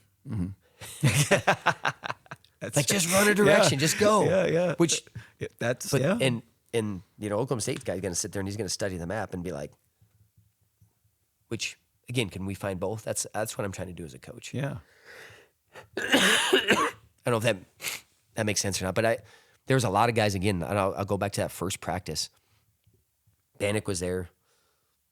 Bonin was there. Wow. I want to say Laser was there, and then there's some other guys, but like, and then they to me, showing up is absolutely critical, obviously, to being great in anything, right? Consistently showing up with purpose, intention, obviously, but like, if you don't show up, you don't have a chance. Yeah. And those guys continue to show up, and they trusted, and they've moved the program along. They've left it in a better place, and they're still connected to it, which is really cool. I try to stay connected to our guys, and actually Bonet's got a couple boys over in Polk City, and and they're actually gonna, because Stender's over there, they're gonna do some, they're gonna do some really good things. Really? Yeah, they're gonna. I mean, with those group of kids and young kids, and he's got his boys wrestling a little bit, which is pretty cool to see. But seeing him staying in the state and then giving back, but I mean that's, heck, I mean it's been quite a few years ago, but I can go back to there in an instant. But I'm grateful for those guys and those guys believing in me, because again, you come in and I didn't recruit you. Yeah. So you don't know me from anybody. But I mean, that's one thing I can tell you, that the thing I tried to do when I stepped in is like, you're my guys now. Yeah. Because I know sometimes coaches are like, well, they're not my guys. I didn't recruit these guys. Well, it's your team. Yeah. It's true.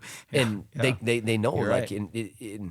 and I try to look at it a little different, because I think once a guy trusts you and you have a trusting relationship, you can get the most out of them. And that takes a little bit of time, that continues to show up. And so drawing beats, man, I tell you what, I learned a real valuable lesson as a coach. With him, there's some things that, you figure out as you get a little bit older. But I'll tell you one story about him one time, because I told the guys, I said, you can call me anytime. Call me anytime, I'll come pick you up. I won't ask a question, I'll get you home wherever you need to go. And I remember one time, all of a sudden my phone's ringing, it's like 2 o'clock in the morning, and it was him, and I'm like, I answered the phone. And answered the phone, and I'm like, hey, what do you need, man? What's going on? He's like, I'm good. And then he told me after, he's like, I was just testing you. Oh, yeah. Because you said, I'd call you, and I'm like, I'll try to follow through on what I do, and I want guys to be able to call me and, trust me, like, again, no questions asked. Like, if there's ever going to be something that comes up, you want it to come to you first. But that's funny. Because I was like, well, did you really need something? Then he's like, oh, no, I'm good. I'm like, we need a ride. What? And he was just testing. Really? And I think as athletes, that's what you do. And coaches, you're kind of testing too, to see what, okay, are you full of shit? Yeah. Or are you actually going to follow through on what you say on? Are you, and again, I'm trying to make sure that I follow through on what I'm saying I'm going to do, right? And have integrity and now you fall short some, but if they come to our program, to me, there's going to be certain things that are going to happen for them from us, and the coaching staff. I can't guarantee any wins, but I can guarantee they're going to be cared for, and they're going to leave in a better place if they listen. Yeah, for sure. For sure. But then you get a guy like Drew Foster, who nobody thought that was going to win the national championship. What was that like? I mean, you're talking about like a guy that. Well, I can tell you that not nobody, because Randy Pugh from day one. Except for Randy Pugh. Yep. Randy from day one was like, we have to get this guy.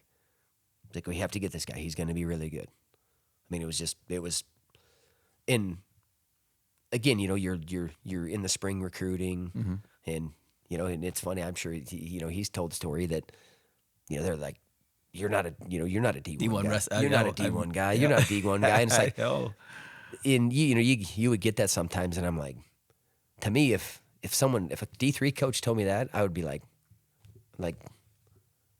yeah, screw you. Yeah. Like, don't like say, hey man, I think, hey, you'll have more individual opportunity. You have a coach. You have these kind of things. Don't put it in those terms though. Because to me, that'd be like, oh, I'll show you. But he was a really good athlete. Obviously. So that was a D3 coach that told him that he was not a D1 guy. Oh wow. Because I remember. I think Pew tweeted that after he won. He tweeted, I guess he has a D1 guy. I think it was either Twitter. I can't remember, but Pew tweeted it out, and I was like, man, I wonder. I had a nerve. I wonder what the story is. Randy's man, he's funny, and he holds on to those things, and he'll bring them out, and he'll poke people with them, or just little things like that, because he believes in his guy. But from day one, he's like, we have to get this guy, and he had some good wins in his redshirt year, and then he moved up a weight in his freshman year, and actually was, seconds from making the national tournament. He had a true second or true third match, and just lost it. And I remember my brother's like, man, this dude's going to be good. And you could see him as he grew and got better, and he was a good athlete, and he was listening. And Randy, like I said, Randy just kept taking him under his wing, and he kept learning and growing and getting better. And then, sophomore year places, and then junior year didn't have a great year, didn't place. And then senior year, that national tournament, he got a takedown like 10 seconds into the first match, and then I'm telling you, he was locked in the rest of the time. It's one of those things that I try to tell our guys. I'm like, hey, you like when it's time to compete, it's on. Yeah. When it's not, boom. And then find that that's the best example that I have, because he came in and then he scored, and then it was like that. It was like that every match, and had an incredible tournament. Wins the nationals, and obviously huge for our team. Yeah. Just we hadn't had a national champion for a long time, but more than anything, just the progression. For me, that you can come in there, and if you listen, you believe, apply, you continue to work, like, you will cover a lot of ground. And I give the credit to Randy, because Randy helped him develop. I give True the credit for trusting it, and then he went out and competed. But to say no one, and Randy might have been the only guy. Yeah. But again, it goes back to, if you have one person that truly believes in you, the difference that can make. Yeah. And so that was a valuable reminder for me as a coach too, that, man, these guys are going to have someone that believes in them. Like, if you don't have anyone else in the world, it'll be me. Yeah. Yeah. And that can certainly make a difference. Now, the things, if you can do a lot of things that help propel that and move it forward, but who doesn't need someone that actually believes in someone, or believes in that they have a little more potential in them, and then helps them try to find a way to get it out of them. But yeah, what an incredible tournament, man, that he had. And again, I think there's been, two guys that weren't state champs. That I remember. I think that Simez was too, and now I think actually Valencia. He wasn't a state champ. It doesn't happen a whole lot. It doesn't happen. But I think a testament to, again, the work that he put in, but also like we develop. That's part of hopefully what we do. Yeah, because I was gonna ask you what the secret sauce is to developing a guy like that. Just obvious, but it's obviously pouring into him every day, like you guys have done at this point, I think. Yeah, it's two ways, right? It's both. Like, they got to pour in the effort and energy, and we got to pour in the effort and energy. It's not just one way. Yeah. The coach, he's got to do all this. Like, yeah, I get it, and you know what? And sometimes maybe you got to pull them, but I can tell you that we have a lot of guys that I don't have to pull them a whole lot. Like, again, now you direct them. That's part of being a coach. But I'm saying, like, we have guys that they're trying to go after something. And I think when you get a bunch of guys that are really trying to go after something, and again, they get up and they go with intention and purpose. It's kind of what I talked to the team the other day about, like how are you getting up in the morning? You going after something, and like I'm grateful that I have something that lights me on fire and actually gets me up and excited, because a lot of people don't have that in life. Right. And I've had that as a competitor, have that as a coach.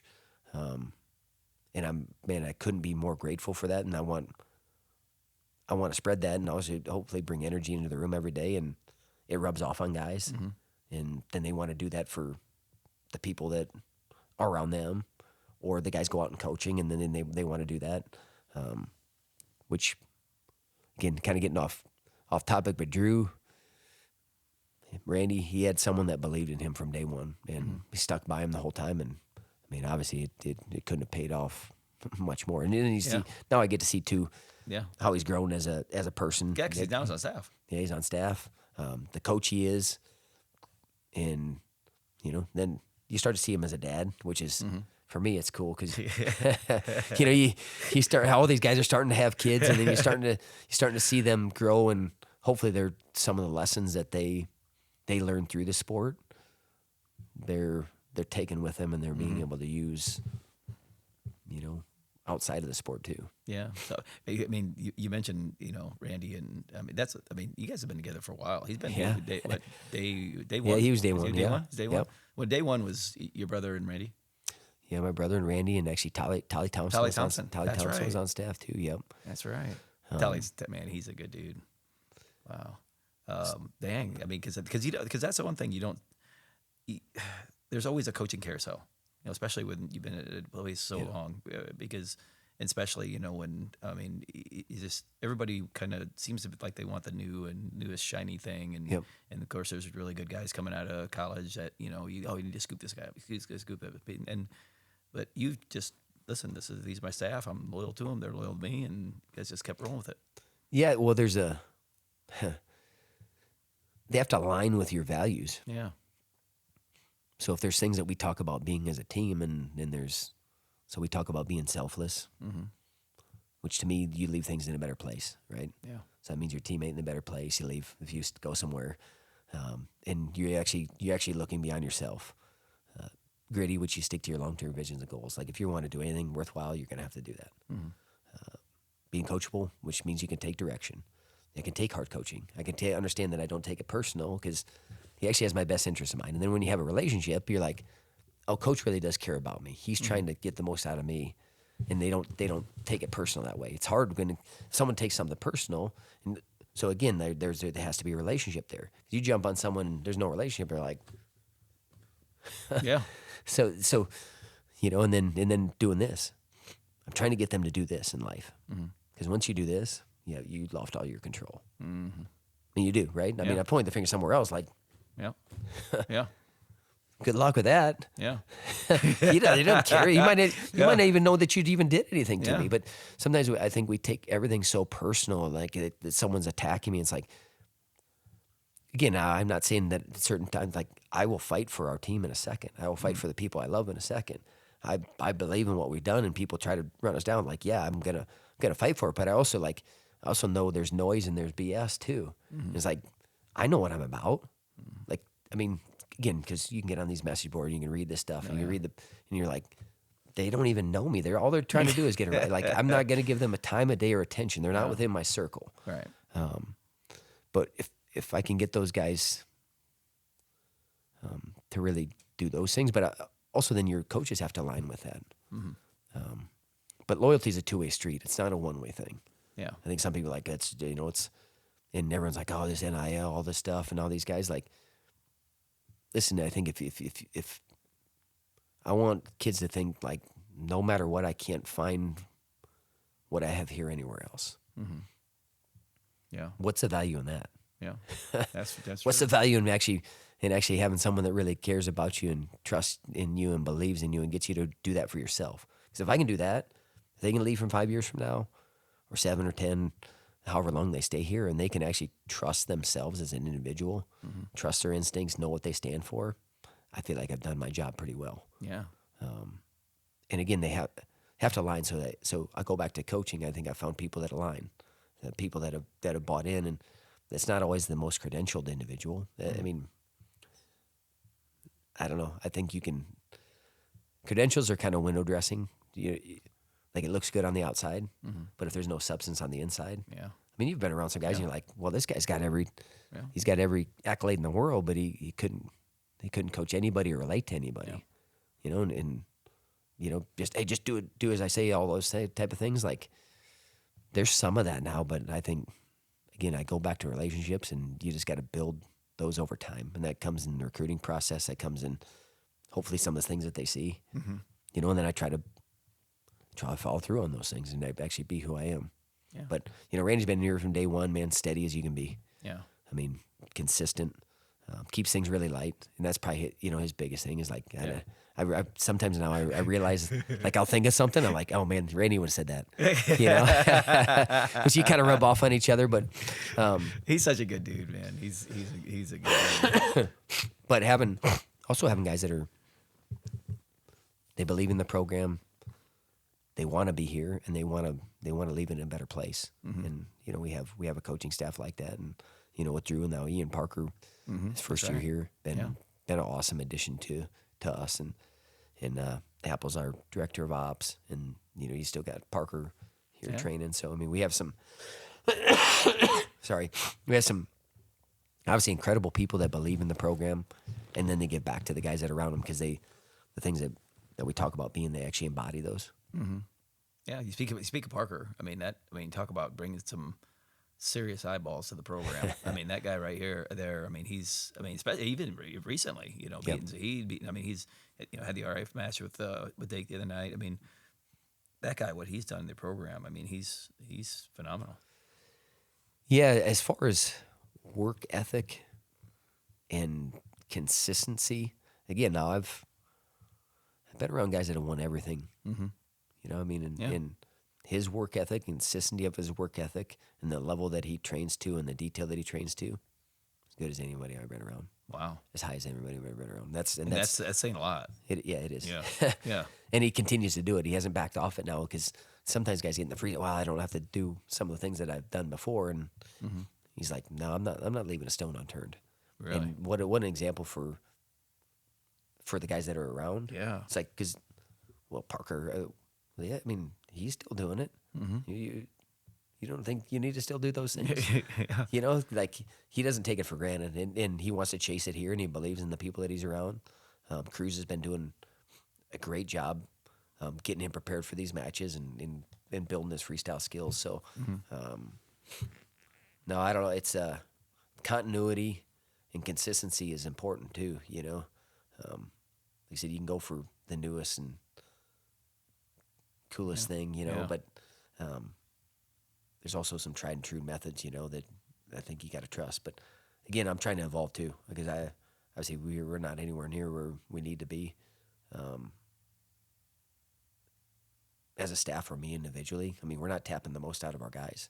We haven't done it, and I don't know if that'll ever happen, honestly. Yeah. You know, I mean, I hope I get really close to that. Mm-hmm. But I think even if we did, I'd be like, man, there still was more there. Yeah. You know, I think that's just kind of going to be the nature of how you coach. And what you believe in. I just more than anything, how much I believe in my athletes. Like, damn, there was a little bit more there. Yeah. You know, so even if you didn't win, I mean, no one's had 10 champs yet, right? I mean, that's always was the thing. Yeah. But I want guys can walk out of that national tournament like, man, I tapped out everything. Yeah. And that might have been third place. Yeah. That might have been fifth place. That might have been, round of 12. Mm-hmm. You know, for some individuals, it might have been freaking bonus in everybody. You know, and everyone in between. But that's what I'm trying to hopefully. At some point, we're able to do. And that means the guys that go to the national tournament also means the guys that don't. Mm-hmm. Right? Yep. We tap out of them, too. And they get the most out of their potential because, again, they're going to go out and have families. They're going to go out and run businesses. They're going to go out and be a teacher and coach. And I want those things instilled in the people that they're around, too. Right. Well, you spoke about 10 out of 10 and nationals and stuff like that. A couple years ago, you had 10 out of 10, 10 out of 10 qualifiers. I think the first and only time ever in UNI history, I think. Speak a little bit about that group and really, I mean, because every time, you got a chemistry and intangibles and that type of stuff about certain groups of that you coach. And obviously, Parker probably had, a great deal to do with that, with a great influence on that. But that'd be quite the that was quite the year. Yeah, I think he's the coach of the year. I mean, so right. I always say staff of the year too, because you don't do that alone. Yeah. I mean, I get that you're the guy kind of leading the charge. Yeah. But if you're leading the charge and there's no one behind you, then you sure hell don't scare anybody, right? But having a guy like Parker, obviously, just leading the way with how he trained and lived. Mm-hmm. Happel. Yeah. Happel, different kind of leader. I mean, just he'll get to the point of things. And we had some good young guys. I mean, because Downey had been a Big 12 champ the year before, and then Volker ended up being a Big 12 champ. Last year, guys getting to round of 12. So I mean, they're right there on the cusp. A guy like Farber who just trained and lives, and Trevor had a really good tournament, but just gritty, tough, selfless, coachable individuals that have bought into something bigger than themselves. I think we were able to have a few things happen within the team, with moving to the West Gym to the Mac Club. I think that really brought us together and kind of, I don't say, it kind of galvanized the team together. Because, again, you're going to make the most of where you're at with what you have. Either we're actually going to live that, and so we had one of those moments where it's like, okay, we have a choice right now. Yeah. Well, you talked about the transition from the West Gym to the Mac Club. The West Gym, for those that aren't familiar, I mean, that's an iconic gymnasium. I mean, but what prompted the transition? Transition there. A bucket list place for people to watch wrestling. Yeah. And it was almost to his 100th year. My understanding there was some issues with one of the walls, and it's okay. Are we gonna pour money into this or not? And that's certainly not my call. But whatever happens, I have a choice of how we deal with it. Again, now having Sean, and we had used their building some in COVID because everything was shut down for a while. So we had some mats, and they came to us in July. They're like, hey, we're gonna have to brace this wall. We're gonna be out of the gym for about a month. I'm like, okay, can we use this area? Well, then 1 month became a little bit longer, and then I actually had a meeting. I remember with the president, and I'm like, after that meeting, I walked out and I said, the West Gym is done. Just because they're like, we're gonna have to pour this money into it. I'm like, I know that they said, hey, we got a couple weeks, we're gonna figure some things out. Like, so I remember I brought the team to the Mat Club. I said, this is gonna be our building. Here's what we're gonna do. This wall's coming down. I hadn't talked to Sean yet, but I said this wall's coming down. This is gonna be mats. This is all gonna be gone. This is what's gonna happen. Because I wanted them thinking about something that can progress them, not something that, oh my God, what are we gonna do? Like, no, we're gonna attack this thing. Yeah. And we were fortunate to have a building that we were able to do it. Yeah. And Sean gave us a blessing. But I remember because I didn't want him to lose any training time. That was, Parker ended up winning a national title that year. And then the next year we had 10 guys get to the national tournament. Placing the top 10 the first time in a long time. But I think those things in those moments, hopefully those guys saw how, okay, here's how you handle those things. Again, no, right? Yep. Fortunately my bosses were, I just told them, I said, we have to go to this space. This is what we need. This is going to be the best thing for our team. And because, they were talking about going to one of the auxiliary gyms, and I'm like, one is I know how things move from a university standpoint. It's just things move slower. There's a lot more red tape. There's a lot of things that you have to do. I could tell you this, that Sean called me up one Sunday morning and was like, hey, this wall's coming down. Because he's like, I'm sick of you looking at me like this. When asking me when this thing's going to come down, I said, awesome. And I got there, and about 3/4 it was down. And that afternoon, and by the next day, everything had been painted. Wow. Because Wade Mitchell, we got to give a shout out. He does, you have some guys on your team that are able to do some of those things. And he painted the whole dang thing. We had some electrical company come in. We had some people get some stuff done, and we got it done in a hurry. And then we had one more workout in the Mat Club, or one more workout in the West Gym. I haven't told anybody this because they were like, hey, you can take the wall mats down. You can take the mats out. And so we had one more practice in there, and we had people kind of looking in the halls, and then we took all the wall mats off. And they were still fairly new, so they came off. So we were all like standing on them. We pulled them off, took them over to the Mat Club, put them up, brought our mats in. Really? Yeah. So when you look at it, it's like we actually had more mat space than we had at the West Gym, but we were able to turn that around, in a month. Probably ended up being about maybe a month, 6 weeks total, from getting it, but we didn't lose any training time. And that was kind of my biggest thing with all this. Like, I know that's where guys they'll get frustrated, they'll get discouraged, or they'll also like, where's my energy going to go? Like, dude, we still here together. Yeah. We don't care where it is. We got this group of individuals. We're going to spend time together. We're going to work together. Like, we have mats. That's all we need. Yeah. And that's how the Shamgar principle. I don't know if you make do of what you have where you're at and do the best with it. And that's what the guys lived. And I think it brought guys together. And they had a lot of pride in the building, and that they were part of that. And I feel like it really helped our team. It didn't hurt our team. Yeah. So, the West Gym's gone, and now, I could tell you thinking back, because I was always kind of against going to McLeod, and then we had 7,500 people in there for a meet against Iowa State, and I felt the energy, and I was like, man, that's almost that's 3.5 times as many people that we can get in the West Gym. So that's kind of selfish on my part. Yeah. To not want to share this with more people, and just to get more eyeballs on it, but also like to bring money in for our university. Yeah. And I think these guys deserve that. Yeah. But I could go on and on about the West Gym. There were certain things I just wish we would have been able to usher it out in a way that we could have celebrated it, because I think a lot of people didn't get to really celebrate it, which again, everyone's like, well, it's a building. Like, yeah, but it's not a building. Yeah. It's all the memories of the building. It's what happened within that building. A lot of them. And so many people, I mean, you got guys that were raised in that building. Yeah. Basically, they became from a boy to a man. Yeah. And it wasn't just us. I mean, there was other programming. Volleyball used to play in there. That's right. Volleyball, I mean, they revered the West Gym as much as we did. Yeah. Unfortunately, sometimes, and I probably should stop talking, but sometimes politics get in the way of certain things, and we've made the best of it though, and I love where we're at. I love being in the McLeod Center. It's an awesome venue, and there's still people who are kind of right on top of you. Yeah.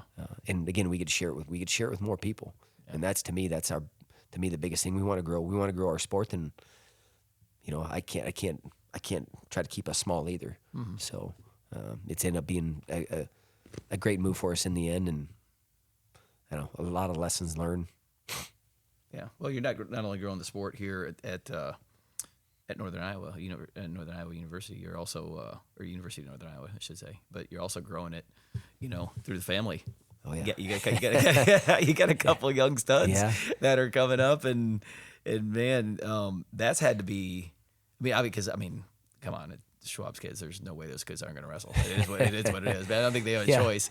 But I wanted you to kind of get into that, just that whole deal, because now you're going from you're Division I college coach, not only Division I college coach, but literally one of the best Division I college coaches in the country, and you've got two boys that are wrestling. Yeah. And now it's a whole different deal. Yeah, it's well. So my wife and we've tried to be very intentional with our boys, and what we grade them on, and it's never been wins and losses. Mm-hmm. It's been, to me, effort. Which, when they're giving their best effort. Yep. Are they willing to train and take direction? Being coachable. What kind of teammate are they? Do they seek out opportunities to try and improve and get better? And then, trying to foster that as much as just the wins and losses. And even when I started with the boys, they started doing basement battles, and I remember there was Periscope. If you remember, there was a thing, and we would video, and people were watching. So it's kind of been cool, because I know people have kind of watched the boys grow up a little bit, and maybe some people have grown up with them, and hopefully my thing is I want them to kind of take a love for the sport themselves. I put them around really good people, and I tell you, Immortal and Cruz and Hodges, and Hogg and Darren. Those guys doing a phenomenal job. Mm-hmm. Like, so, they got a great club. They got a great club. So that, to me as a coach, I'm like, I trust these guys. Yeah. Which that's a great thing. That's a great thing to have. I didn't try to push them into competition. I remember when the boys, the first time they asked them, said, we'll wait about a year. And so then we waited a year, and then they went to one tournament, and then they waited almost another year. When was this? How old were they? Maybe third and fourth grade. Third and fourth grade. Oh, wow. Yeah. Or second, third. I don't know. That's my years are getting. That's actually pretty late here for being in Iowa. Normally, but they went to practices and they were around it, and they were in gymnastics. They were in gymnastics, which I would tell you, get your kid in gymnastics. One, because the body control, the awareness. So that is where they started. They started gymnastics. Awesome. The battle. It's not another person, right? Mm-hmm. And they learn how to send things. They learn the body control, awareness. Like there was just so many things that I would definitely tell people if they can get their kids into gymnastics young. I would, but you kind of seen a little bit where, again, I'm fortunate because my kids are still around wrestling, right? Mm-hmm. They get to come in the room. I'm able to coach them on certain things. But my more concern was that they started to enjoy it and they wanted to do it, and then they kept asking about it. Mm-hmm. And then I was like, well, so I made a deal. I said, every 20 practices you can go to a competition. Oh. And then they started, well, if I go to this practice, what if I come to a meet? What if I do this? What if I come to a practice and watch? What if I, so then I was like, so then, you started like, okay. Then they're starting to think, because they wanted to compete, and they're like, but I was like, you're going to practice way more than you're ever going to compete.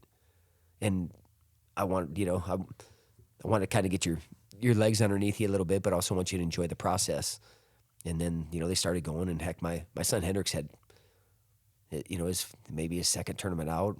I say he won like postseason national, which is kind of crazy, I know. crazy to do.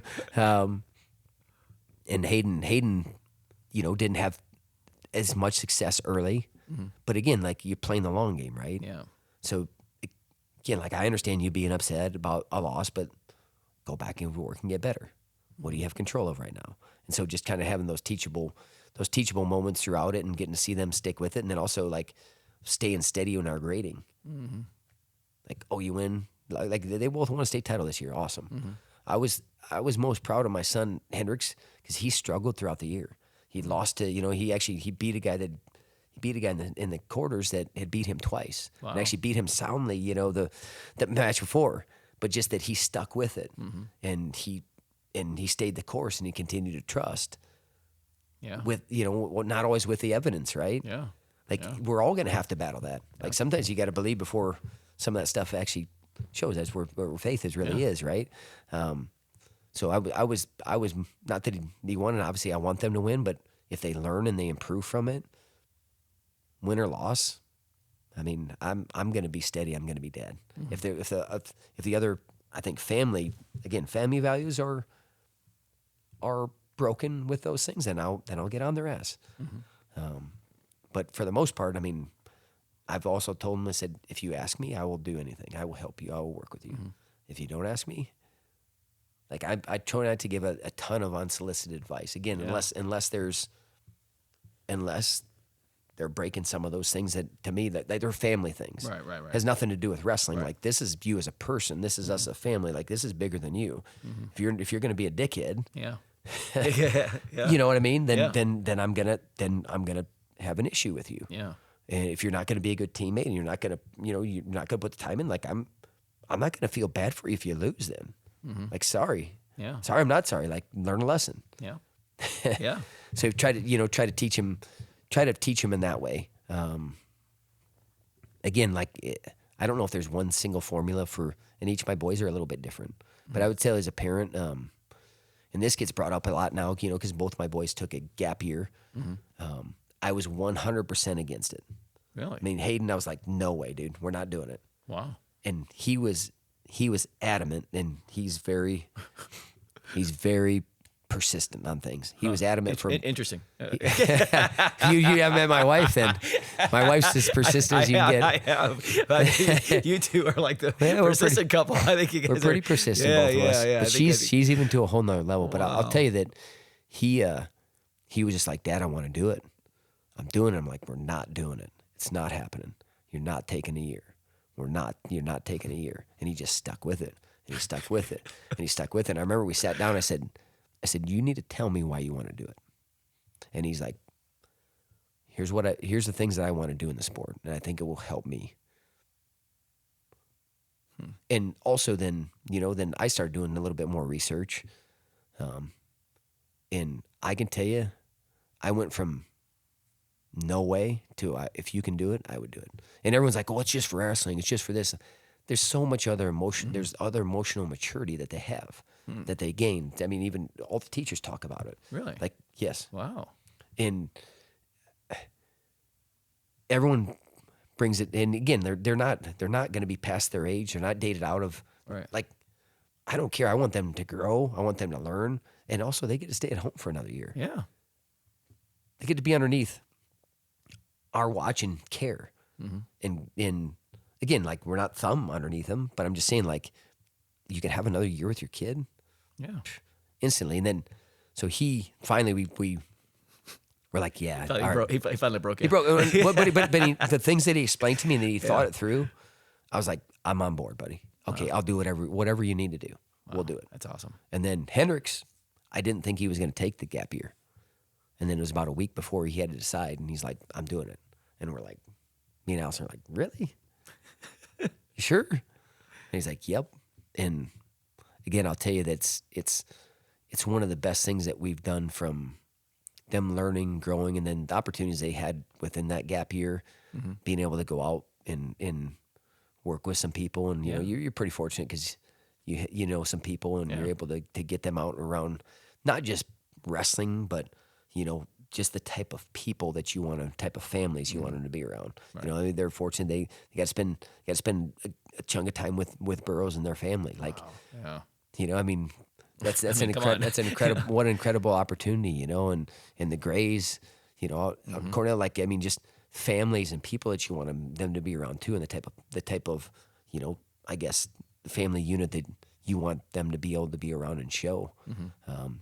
They actually, Hendricks got to go down and was with the Scots for a while. So I mean, again, there's incredible people within the wrestling community, and they're so willing to try to help other people within the community, and grateful for that. But yeah, it's been a pretty cool experience with my sons, and fortunate I have one of my boys is coming here, going to compete at, awesome. at UNI, and they get to come to RTCs now, and I get to see them in the room, and I'm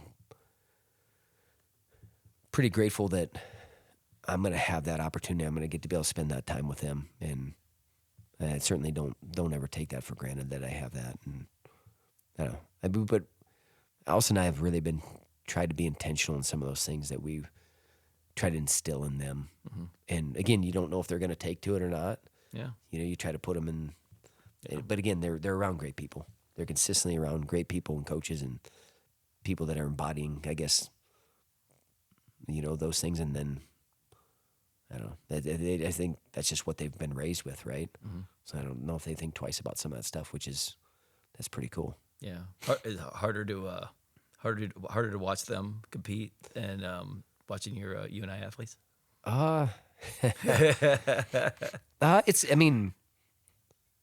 It's different being dad. Yeah. I don't care when you invest time, and I mean, you care about them, and you're on top of the mountain with them, but you're also sitting in the valley with them, and I mean, joy and tears, on both ends of it. But I don't know, it'll be interesting for me. Again, I'm trying to go back to what I graded them on when the first time they competed. And if they do those things, then win or loss, like I'm gonna again, I don't know. Go back to saying that I try to be, that's why I'm saying, like, I always, okay, ask me if you want to do it. Okay, and then I'm coach, right? Or I can be dad. I'm still dad. And I'm trying to be dad first. And I think I saw Terrapelli one time must have, because, his dad obviously had a ton of success and coached them too. And I want to say Terrapelli said something along the lines like, I hope me and my son want to go to the national tournament together for the next 50 years. Yeah. Because they love the sport, right? Yeah. Because sometimes that happens where, like, Yeah. they get pushed, or like, which again, push is one thing, but like, our relationship has got to be more important.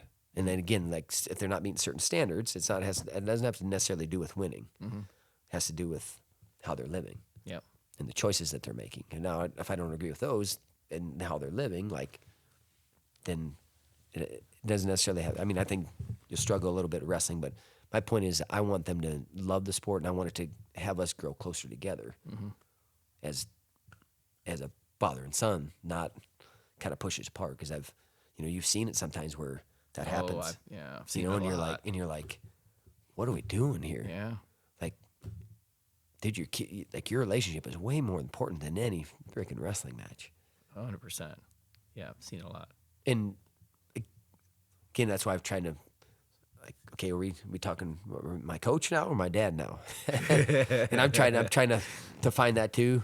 But I've talked to a few dads, and I get it's hard, but I guess play the long game as much as you can. And now, early success, I think, can be important, right? But also, kids mature at different times. Yeah. I mean, you got a 10-year-old kid that hasn't matured. Yeah. And he's just getting his ass kicked. Like, Yeah. you some of those things, and you got to get people that'll see through, but also that the parent will see it through too. And again, they're worried more about the growth and the lessons that are learned than necessary always success. Now, success certainly helps. I'm not But we've also had some kids that are all the success in the world, and then they don't stick with the sport, or they got pushed. Like I don't know, guardrails is what I think about a lot. I could give them a little bit of space within there, because this is, I don't know. Yeah. I mean, because they're going to leave at some point, right? They're going to go out on their own. They're going to live their own life. And if they never have learned how to do anything on their own, that's what I'm trying to do as a coach too, I guess. And I'm kind of getting off, but this is what I've tried to do with my sons. And what me and Allison have tried to do with our sons is like, they can still do things for themselves. Like, I don't think it's my job as a coach. Like, I got to show you the way, right? And I'll lead you. But I'm gonna have to do that for the rest of your life. I think I do you a disservice. Yeah, exactly. And then, like I said, then they leave, and like I get, okay, well, he won a bunch, he won these things, but I said, but then he can't even function in life though, because everything was done for him. Like, are you really setting him up for failure? Yeah. Like, and I get maybe, I don't know. I mean, I don't know if that makes sense, and I don't know. It makes 100%. I don't know the right balance. If there is a balance, right? If you're gonna be great at something, there's not a whole lot of balance. But I just, we have to see, and again, they need to stay in the moment, and I think we need to see the big picture. I think that's part of our job as a coach. For me as a coach, and I think it's part of our job as a parent, right? We see so many things that they don't see. Yeah. And again, I can say rail guards, or they're on the boat and they're floating and they're bobbing, they're fine. Yeah. Or they start to panic and they start to flail and they're about to drown, is a whole different thing. But you can't rescue them from every single struggle. Yeah. Because then I think you lose. I mean, would you ever have any confidence or learn to have any confidence that every time you struggled at all, you got rescued or pulled up? Yeah. Never. Yeah. You wouldn't. And you'll learn no lessons either. None. And it's really hard to watch. I can tell you, so you talked about my boys, like, it's really hard to watch them struggle. But also I know, and I really believe in the confidence and ultimate trust and belief they'll have in themselves because of that. It's way more valuable. I don't need to rescue them. Like, I'm short selling them. Yeah. Like, what I always say, I don't, but maybe I'm short selling myself as a parent then too, right? Like, well, they can't handle it. They're not equipped. Yeah, they are. You have to trust that too. Yeah. So, I mean, long-winded as a parent, like, you got to see the long game a little bit more. And I know it's hard because you want results right away, but I don't know, progression is everything. Well, progression, relationships. Yeah. And you hit on it earlier. And speaking of relationships, man, that was awesome. I mean, I know I talk. Sorry, I talk way too much. No. Listen, that was awesome. And speaking of relationships, like I said before, man, I'm proud to call you a friend. I mean, what you've been doing on Instagram with you and your wife been doing is posting those just the talks that you have with your team. I mean, you're not only influencing obviously your group of young men that you have here at Northern Iowa, but I mean, again, I've had more parents and more coaches and everything. Hey, you got to get Schwab on. You got to get Schwab on your podcast because of the influence that you're making, not only them as a coach, as a parent, but also their kids. And you are definitely one of the great, not the good guys, but the great guys in the sport, Schwab. And I really, like I said, I really appreciate your friendship. No, I appreciate that too. Appreciate your friendship and the opportunity to be able to reminisce and share some stories, and hopefully people are able to take some things from it. I mean, again, not a lot of this stuff's original. Everyone takes from everyone, but I've been around a lot of great people that have poured into me, and I'm trying to give that back. And I think the best way that I can give that back, what they gave to me, is to pour it into other people, right? Yeah. I mean, that's the best way to honor. It's the best way to honor my mom and dad, and all that they gave to me. And but yeah. No, it's again, I could talk about all those things, but I'm excited for the opportunities that obviously I have in front of me, and guys I get to coach, and being in Cedar Falls and being in the state of Iowa, wrestling is important here. Yeah. And it's there's the state of Iowa, man, for wrestling. I'm biased, but there's no better place to be able to coach. Yeah. Well, good. That means we got you locked in here forever. Doug Schwab, we appreciate it, brother. Yeah. No, thanks for having me. Awesome. You're the man.